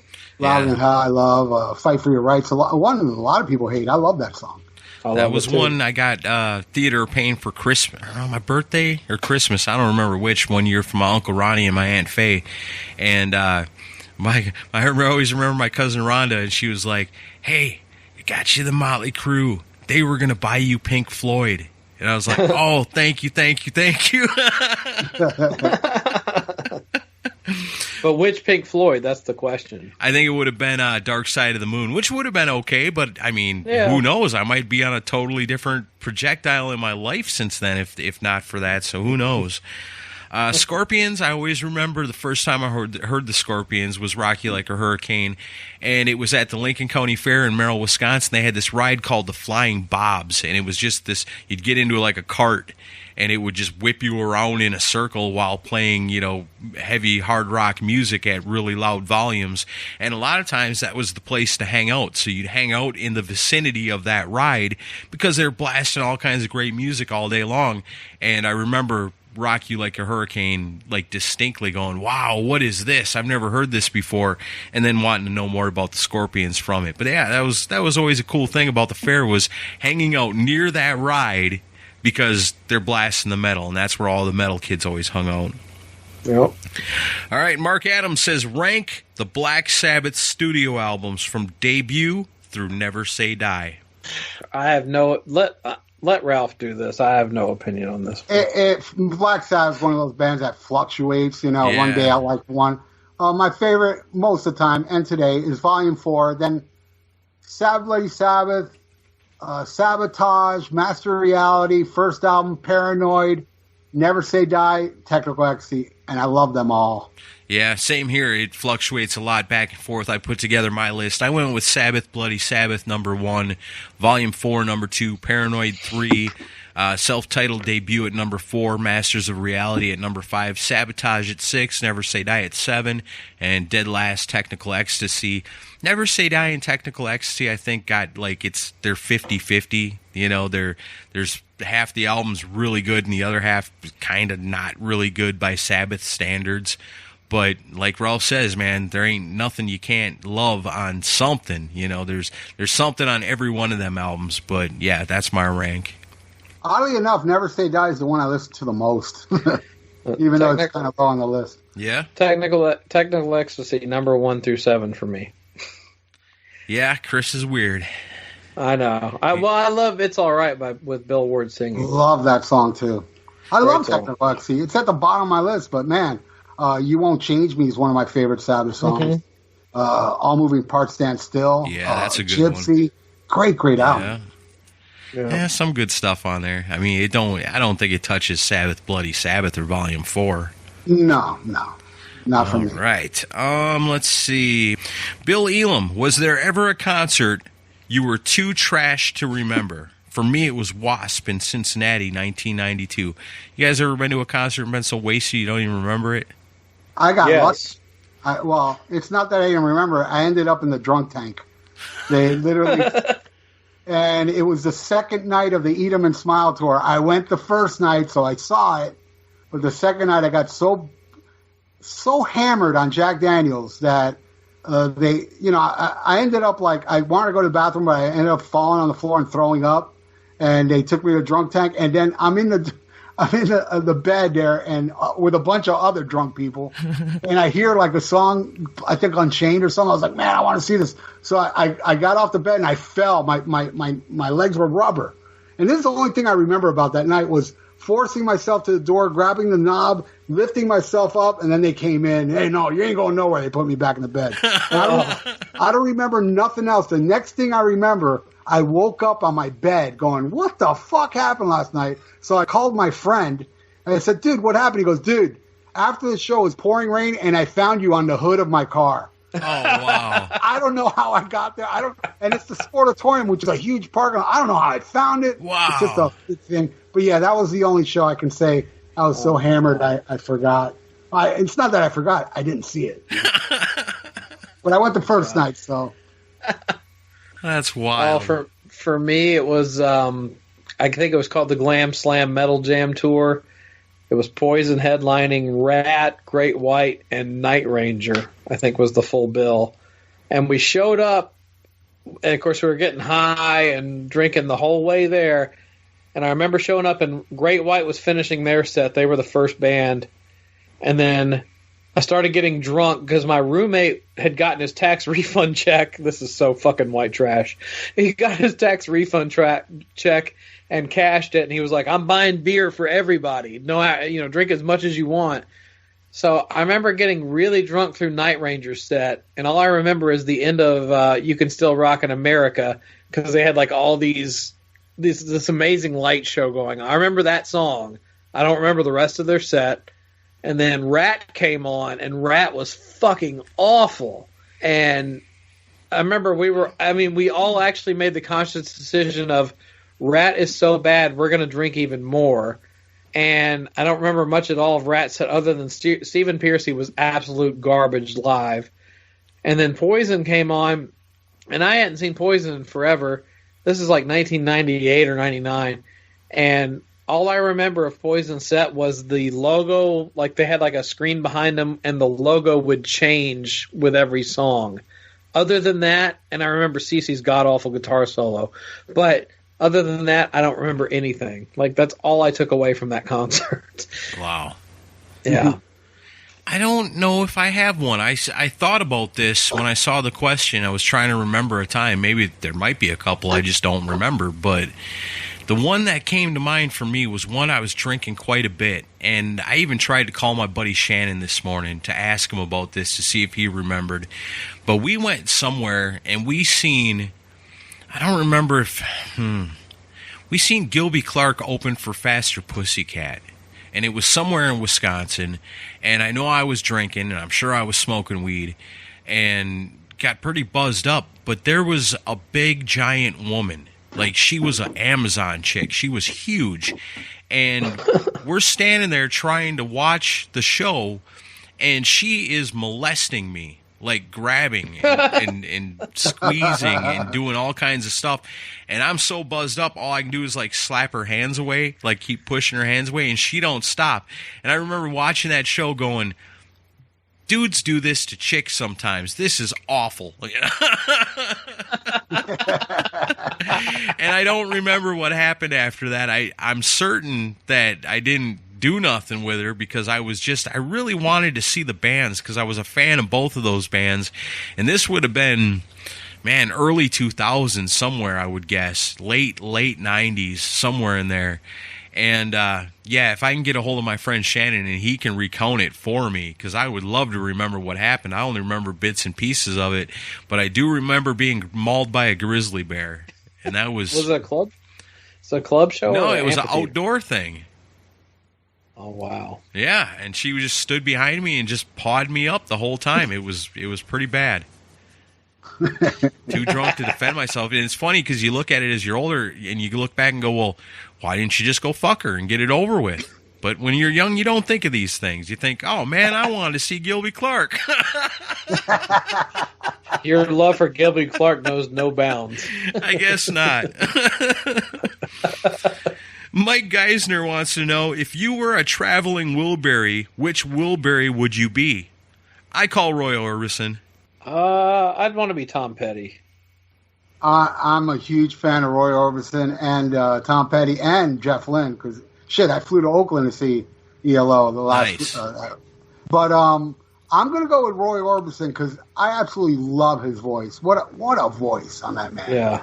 I'm going with Roy Orbison. See, I just looked at it too. You know, if this was a coolness contest, who would win? And I think Roy Orbison would be the winner. So that's who I'd want to be also. He was. Awesome. I just love our listeners for the fact that we got a traveling Wilburys question. That's great. Let's see what else we got. What's your, here we go, Taro Pasu, I think. What's your favorite Vinnie Vincent Invasion song?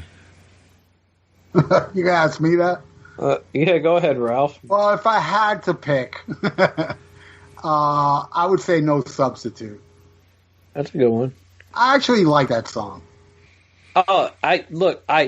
The person is a piece of garbage, but there's still some great songs there. So I would say, even though the title is ridiculous, Shoot You Full of Love, I still love that fucking song. It is a good song.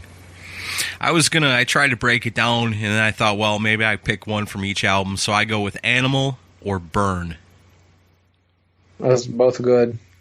Ralph, you don't like any of the Vinnie Vincent music? I love him in Kiss. Yeah? No Substitute. I love the music. Look, man, Robert Fleischman's awesome. We had him on the show.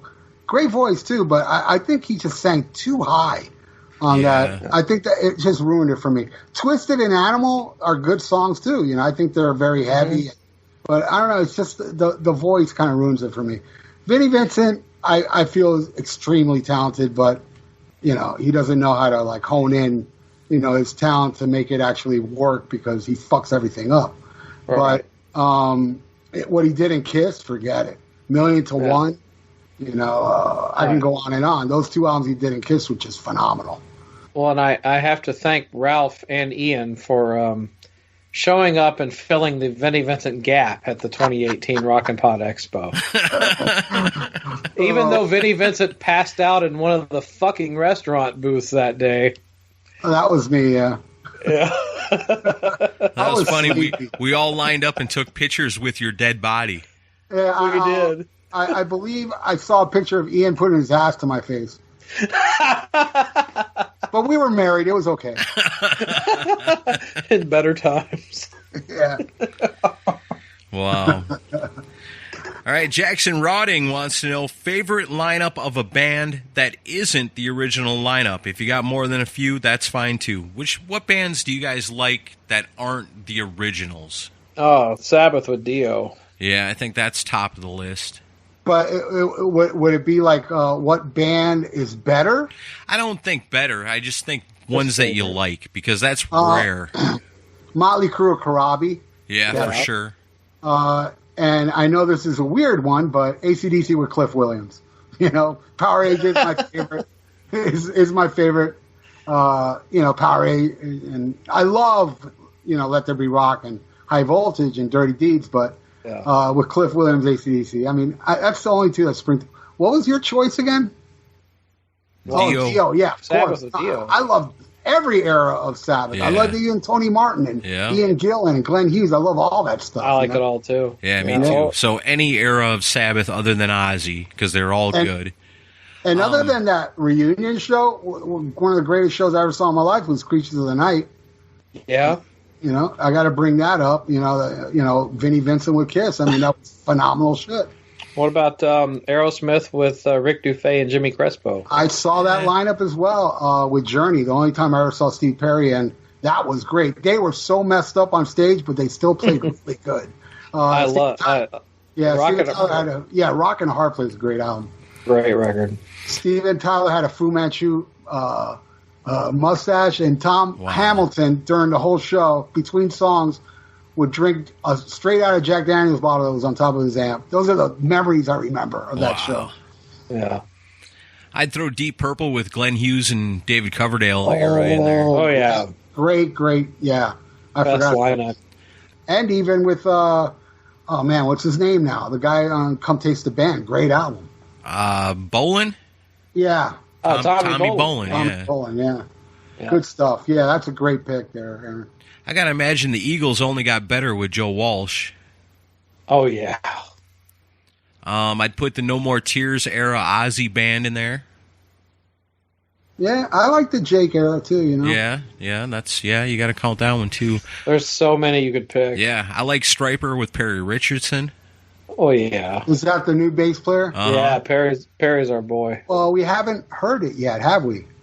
New song comes out next Friday. I can't wait. To me, the last 3 Stryper albums are my favorite ones. Yeah, me too. They're great records. Love it. Especially The Fallen. That's my favorite Stryper. Yeah, that's the best one. I like the current lineup of Faster Pussycat, too. Yeah? They've been together for a long time. I think they're pretty awesome. I like Jack Russell's Great White. Motley Crue with Karabi's awesome. And one of my personal favorites that nobody ever really mentions because a lot of people don't really know about this album, but I'll say the L.A. Guns with Jizzy Pearl as the lead singer. Interesting. I saw Jizzy Pearl with Rat, and they were awesome. Yeah, Jizzy Pearl is so damn good that he just kind of elevates anything he's involved in. But if you ever get a chance to check out that Shrinking Violet album by L.A. Guns, it's fucking awesome, man. But it's with Jizzy Pearl singing. I'll definitely check it out. Let's see, what else you got? Oh, speaking of that kind of stuff, have you heard the new L.A. Guns song, Crawl? Leopold Lowe wants to know. I've heard it, and I dig it. I don't know, hearing this version of LA Guns and the other version, I just wish all the guys would get back together again. But, I mean, Crawl's a pretty good song. It's a little off the beaten path for LA Guns, but I do like it. Man, last time I saw LA Guns, I'm being like Bob Kulick, I'm eating some. They had a guitar player, he's kind of like Asian looking. He was so good, and they fired him. You know what I'm talking about? Michael, I can't remember his last name. Man, that guy was awesome. I can't believe they fired player. him. Great really stage presence. Yep. All right. Man, there's a lot of questions still here, but we're kind of getting to the end of it. Here's one for Ralph. Dr. Fuck, when will you start liking The Cure? How can you like Oasis but not like The Cure? Because I like women. I mean, they're not being depressed. You know? Look, I really get a bad rap for being this, elitist douchebag.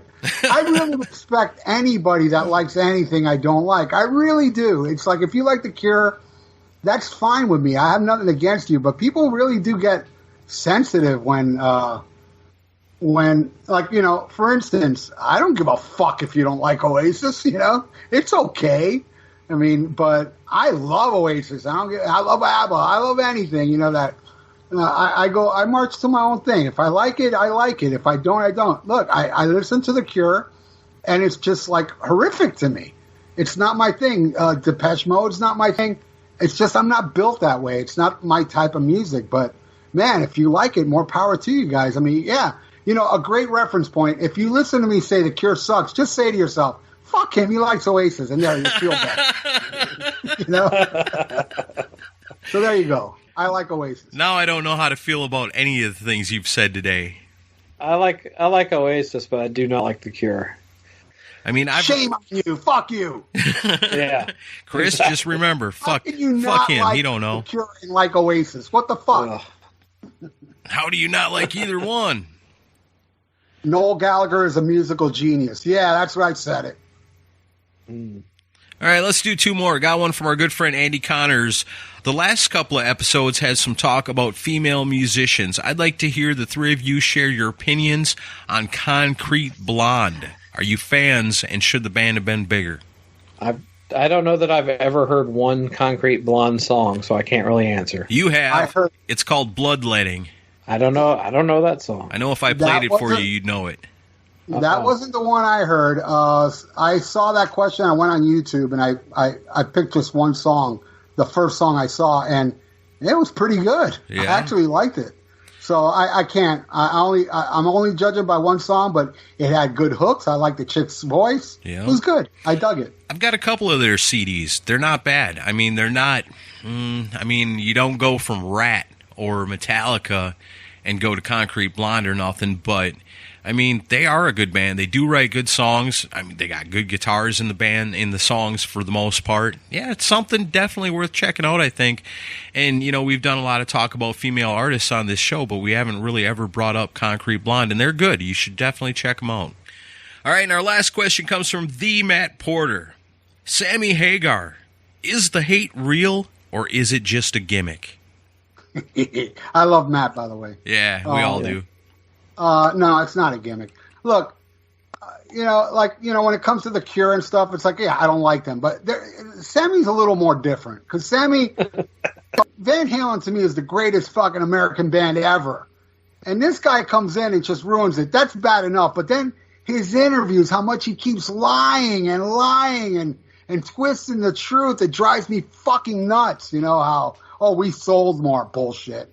The first Van Halen album in 1984 combined sold more than the whole Van Hagar discography. He never opened for anybody since 1979. I saw him open for Journey and Aerosmith in 82, I think. It's just lie after lie after lie. Oh, fuck you, Eddie Van Halen, for saying that you had to teach Michael Anthony bass parts before a tour. In his book, he said, Eddie had to teach Michael Anthony bass parts, before a tour. I mean, the guy is just like a fucking... I just can't stand the motherfucker. Mostly, even I can't stand his interviews more than his music. And with that said, I love the first Montrose album, and I like Love Walks In, a really sappy Van Hagar song. I like it. I like Humans Beings. Yeah. I like and a solo song he has that's very obscure called I Don't Need Love. So, there's some Sammy songs I like, but, but I just can't stand him as a person. And yeah, his lyrics just fucking make me cringe, Pound cake, fuck. Aside from that, you have no opinion. That's all. So Sammy Hagar is to Ralph what Vinnie Vincent is to Chris. It's no gimmick. It's real. The hate is real. All right, well, those are some awesome questions. There's a bunch here. We could probably go for another couple of hours, but, that would be crazy. So, the moment has finally come, and if you guys are ready, we can do it. The game show, Ralph, you're going to get your opportunity to take on Chris, who is on a, what, 4-week winning streak? 3. 3-week winning streak. And you've got an opportunity to knock him off his pedestal right here on Beat the Geek. You're going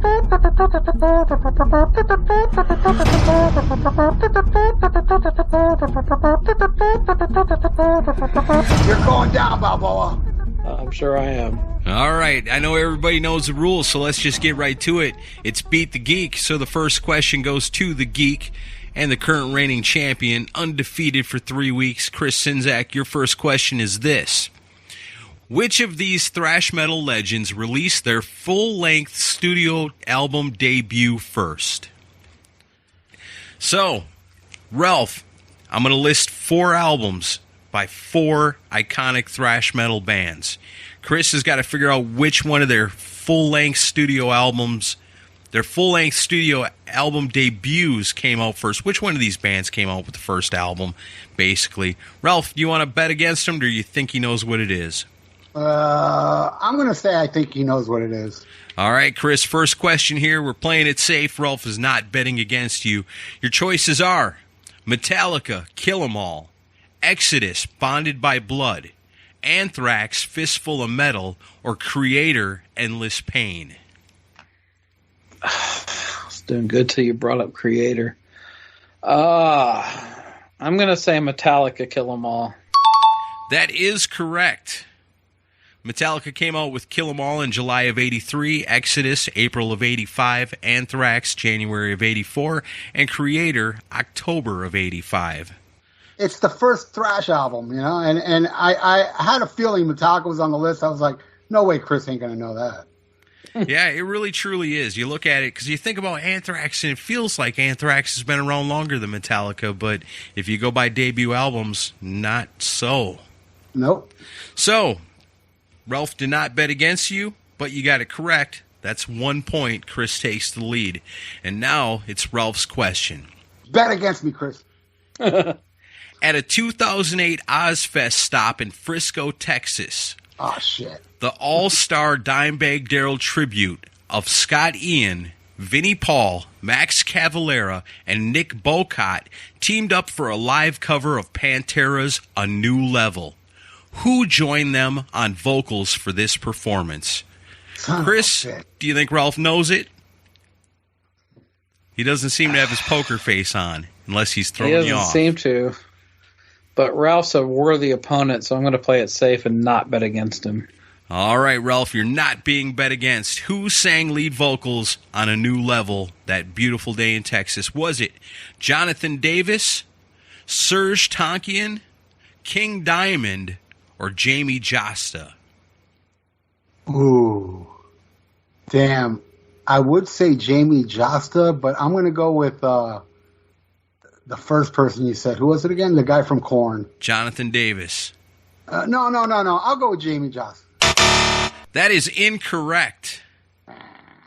Was He- it King Diamond? He actually joined Metallica later on that day to do a cover of some Merciful Fate stuff. Yes, it was What? King Diamond. I am ashamed. I'm the biggest King Diamond fan. I thought King you would know Diamond that at one. A New Level? Yep. I only figured that because King Diamond lives in Texas. That's the Yeah, only no, reason I I knew- figured. Yeah, I knew he lived in Texas, but dude, I would think that'd be the last person I'd pick was King Diamond because I See- figure I'd know that. And when I put that together, I was like, I know, Yeah, right? I know Ralph's a big King Diamond fan.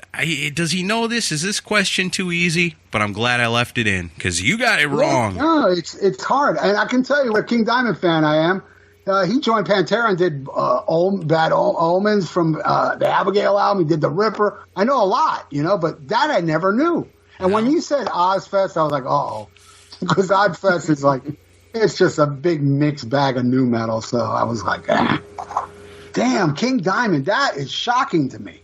You got it wrong, but Chris did not bet against you, so no points awarded. Chris still holds the lead by 1 point. The question goes to Chris.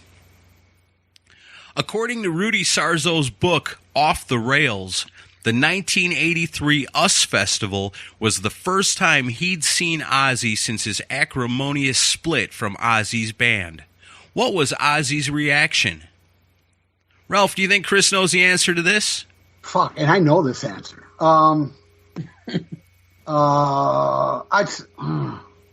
No. Okay, you're being bet against, Chris. Your choices are Ozzy punched Rudy in the face. Ozzy mistook Rudy for Eddie Van Halen. Ozzy had Rudy removed by security. Or Ozzy accused Rudy of sleeping with Sharon. Shit, I don't even know this one. Let me say the answer if he gets it wrong. Okay. I'll say he accused Rudy of sleeping of sleeping with Sharon. Ralph, is that correct? The correct answer, Ozzy punched him in the face. That is correct. Wow. Well, Ralph bet against you. You got it wrong, so Ralph gets the point. Damn. Should get extra points for knowing the answer. We might have to work on maybe giving that some kind of opportunity. Well, do it No. now. To Let's do it in steal. future shows. That'll be cheating.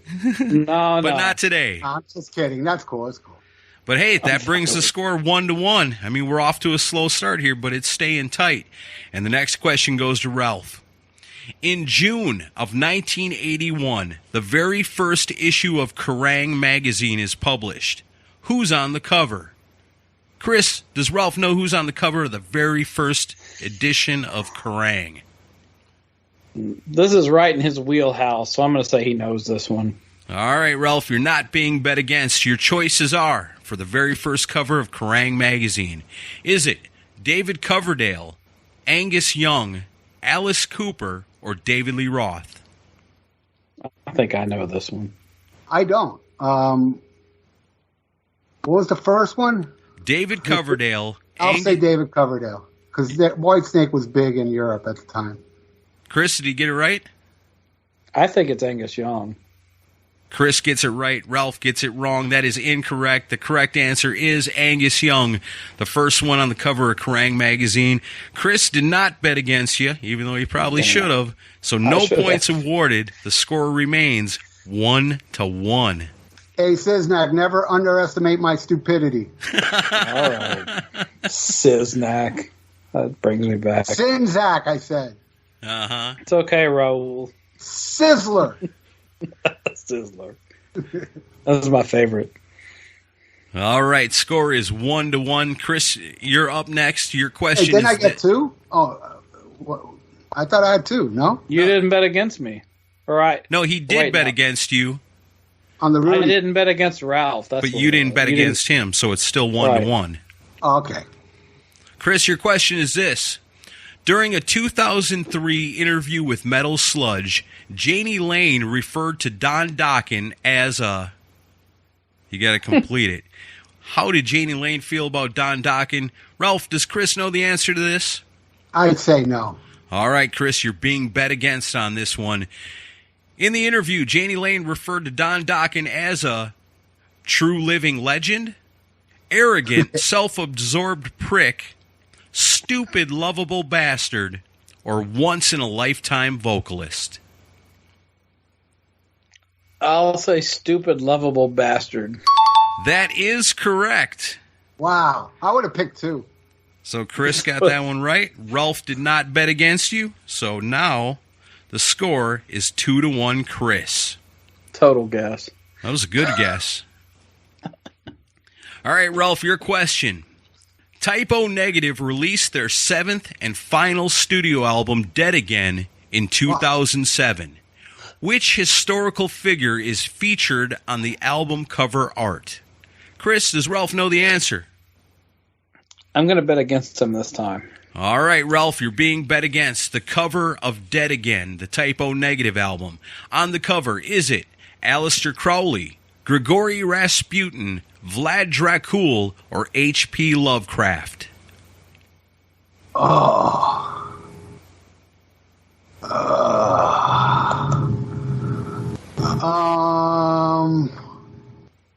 Damn. You need them again? Yeah. Aleister Crowley, Grigory Rasputin, Vlad Dracul, or H.P. Lovecraft?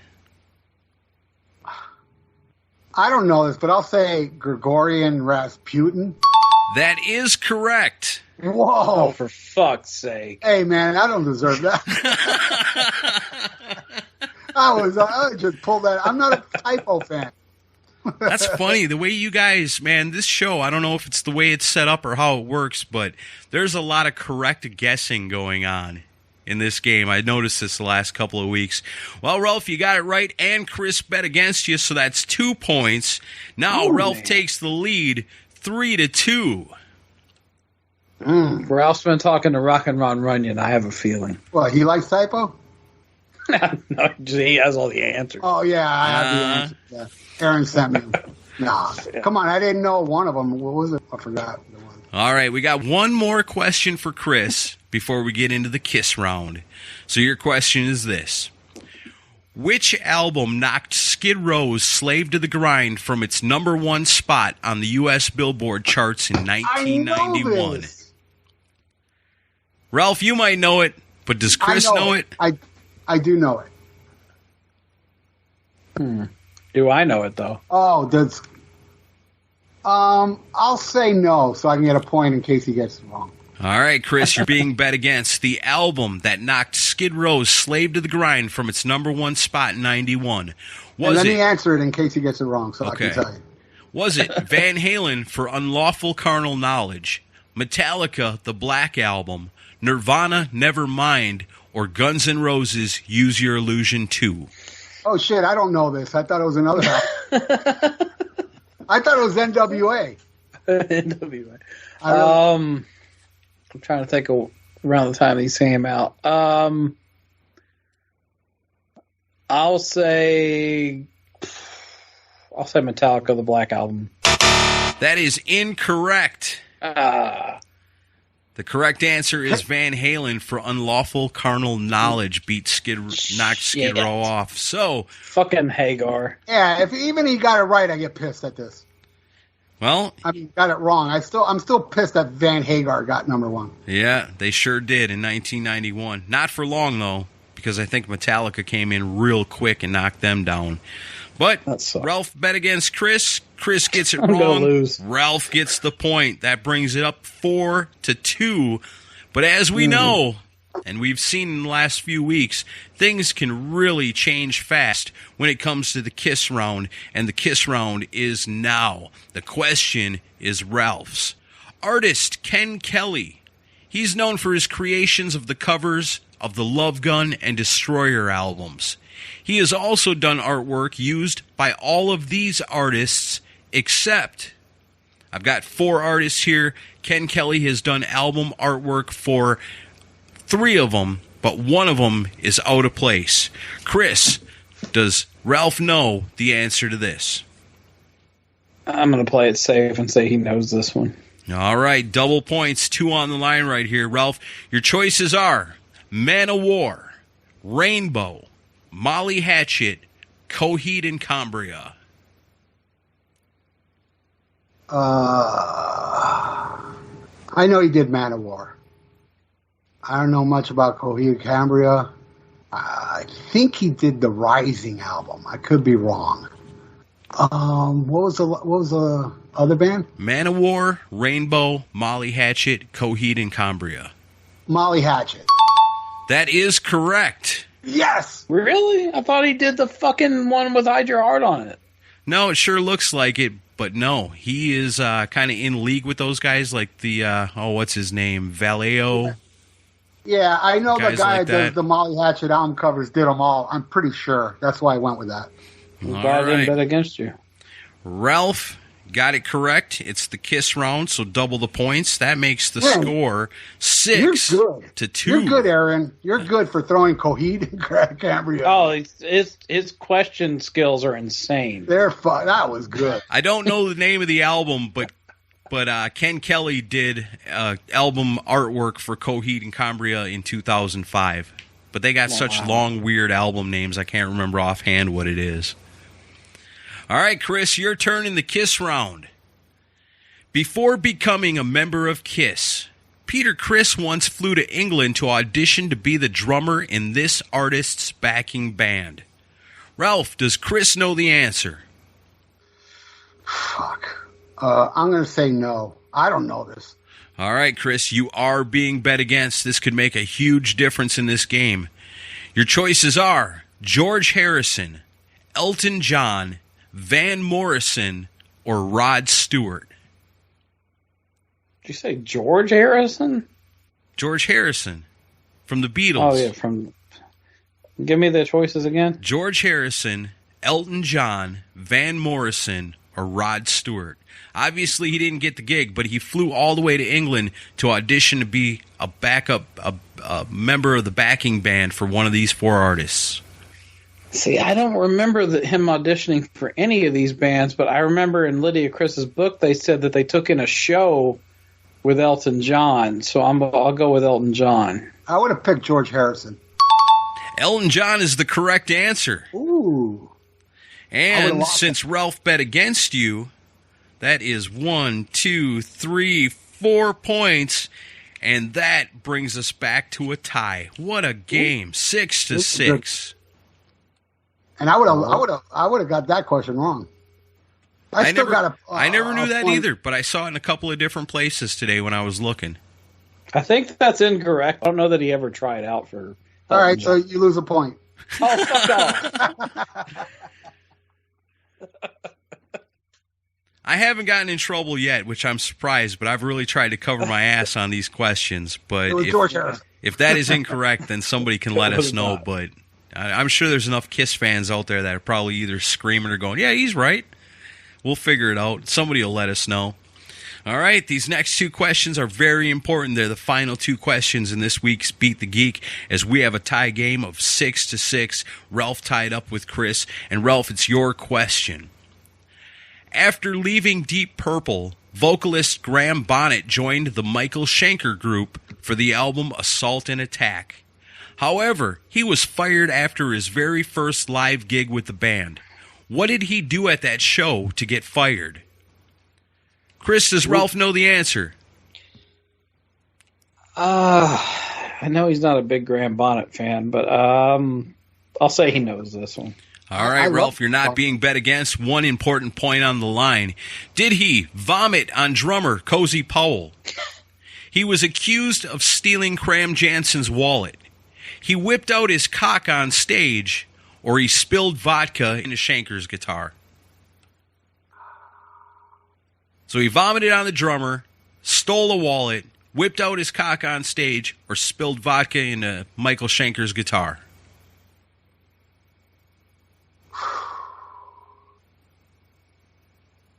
I say he vomited on Cozy Powell. That is incorrect. He stuck his dick out. Not only did he stick his dick out, he whipped that thing around. Damn it. That was going to be my initial one. Yep, that is it. Chris did not bet against you, but you got it wrong, so no points awarded. We remain tied 6-6. Oh, so this final question is very, very important. And it goes to Chris. On July 29th, 1991, at 3 p.m. Eastern Time, the world premiere video for Enter Sandman by Metallica was played on MTV for the first time. Immediately following that, another rock band also had a world premiere video played for their new song. Name that band. Ralph, does Chris remember the world debut that happened after Metallica's world debut in 1991? No. In case he gets it, I can win. All right, Chris, it comes down to this. Somebody's going to win on this one because Ralph is betting against you, so we're not going to have a tie here today either way. Your choices are Living Color, Mr. Big, Tough, or White Lion. Thank God for Stevie Rochelle's diaries. I'm going to say Tough. That is correct. And since Ralph bet against you, that's 2 points.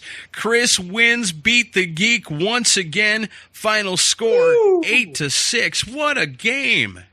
I'm going to look up that Elton John, Peter Criss thing. Ralph's already disputing my victory. I'm a sore loser. Oh, man, that was a tight one, though. If that's not right, then this is questionable. Oh, I remember them. They went to England, I think, just on a vacation, and they happened to see Elton John live. But I don't know that he actually auditioned. See, what I had read was that he did audition. That was the whole reason they went, but he didn't get the gig. I think they were just on vacation, but I could be wrong. I'm happy to win, though. Well, I guess the listeners will let us know, and if we got to have some kind of rematch, we can always do that down the line because, damn, this one was close. It literally came down to the last question. It did. That was good, though. I enjoyed it. Damn good game. Man, damn good. This was the first one where it came right down to it where I was like, wow, this is really coming down to it. I mean, Baco tied, so that was a good one too, but this one was just as close almost. Well, Ralph's like a fucking encyclopedia, yeah. So if I can beat him, I'm doing pretty good. Yeah, you're doing damn good. All right, so there you go. Unofficially, for 4 weeks in a row, Chris Czynszak is the geek, and he cannot be beat, and he is the champion. Very awesome. Good job, guys. Yep. Yeah, congratulations, Chris. That was awesome. Thanks. Beat me? Great. Damn, bro. I'm Great impressed. questions. Yeah, I had a good time. All you know right. I ain't no rock and roll. I ain't have no answer. Yeah, Rock and Ron didn't get any wrong, did he? Well, man, this has been a lot of fun. It was great, guys. I really enjoyed it here. Ralph, I'm glad you're feeling better, so man. much. The world tried to kill you, but the world cannot kill Dr. Fuck. Nah, Dr. Fuck does the fucking. I fuck the people. They don't fuck me. So check out the Almost Human 56 page on YouTube, correct? Dude, didn't you just go over 100 million views? Yeah, 10 million. 10 million views today. Well, I think today, last I checked, and last while in the hospital, I just passed 17,000 subscribers. So, hell That's yeah. awesome. So cool, man. Badass. Yeah, and it's doing amazing. My channel was initially only Kiss, and I just got sick of it. So I knew I was taking a chance changing it, and I thought I was going to lose a lot of people by doing that, but I didn't. I actually gained more subscribers blending in other bands, and I lost a couple, tards. But hey, man, that's a plus. That's why we stick to July for Kiss stuff. I'm very proud. It's doing so well, and so many people on that page are just so awesome. And I haven't done a video since I've been out, but I plan on doing something now to let them all know, hey, I'm alive, because I keep getting, hey, are you okay? And I'm like, oh, man, I want to do something, but I should rest. But now I can do it because you guys revitalized me. That's right. We're the buffer. You're safe. You're good to go now. Well, not really. I just lost this damn game, so I'm feeling kind of ill. Oh, you'll get over it. Well, let me say, I know Rock and Metal Combat is not a thing anymore, but as the organizer of Rockin' Pod, you guys were instrumental in getting Rockin' Pod where it is today, and we're going strong into 2021. And you guys did a great job. Your listeners were great. And thank you so much for everything you've done for me and for the Expo. I really appreciate it. Right on, dude. And you're very welcome. And I know a lot of the behind the scenes stuff, and you really busted your ass to make it happen. And I'm very proud of you, and I'm proud of how successful it got, and, very thankful to give me and Ian that platform because it was great. Especially, I like the first one the best when everybody ran out in horror. Yeah, that was great. People were outraged. Our buddy awesome. Chad Lee was ready to murder both of you. Yeah, there were people actually doing shows during and I kept yelling, "I fucked your mom!" And they're like, "God damn it!" Man, that first Rockin' Pod will always be special. Yeah, there was like a real Wild West feel to that whole thing. Yeah. Yeah, it was a little out of control there for a little bit, but, that's because it's the Rock and Metal Combat Podcast. We are very, very dysfunctional guys, two very dysfunctional guys that, come on, man, it had to crash and burn. There's no way around it, Yeah. We're like the Sex Pistols of the podcasting. That's very well said. That makes so much sense. Cool, awesome. man. Well, thank you, Ralph. Thank you so much, guys. And, I always listen to you guys and say hi to the Mooger Fooger.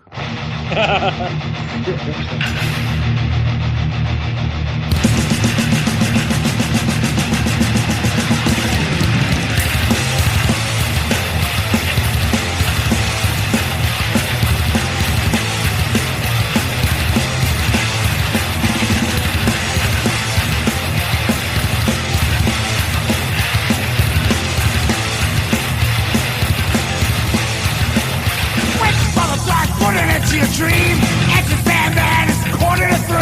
Grab me by the neck, it's a death and a back. Feel my fist full of metal through the back of your head.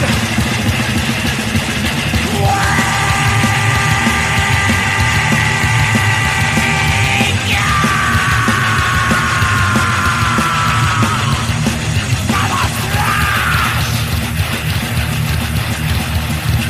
Wake up to the flash, take a lesson from me. Graduated in the bin with a PhD. Wake up from a flash, only cold or sleep in a rain at you with a sexual bleed.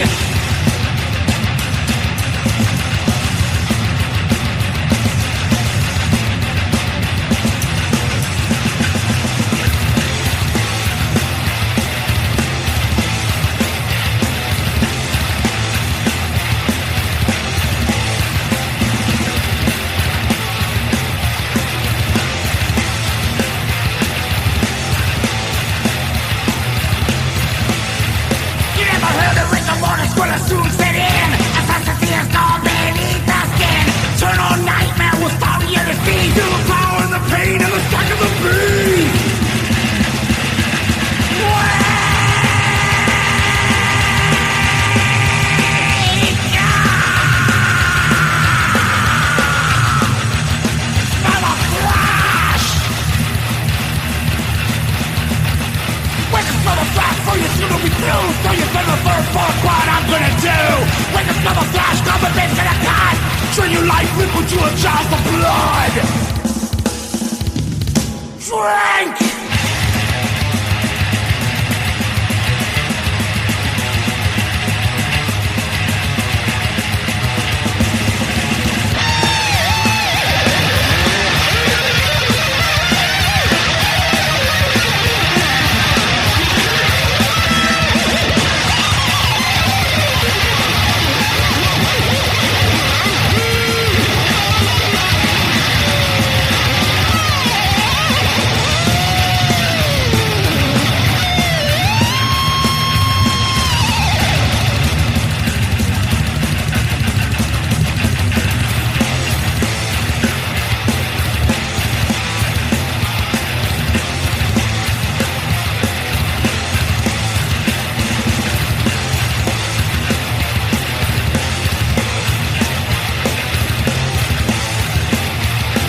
While the thrash got a pleasure to kill. Classic car music makes it physically ill. That's a violent by nature, no place for the space. Introduce a battle spots to your fucking face.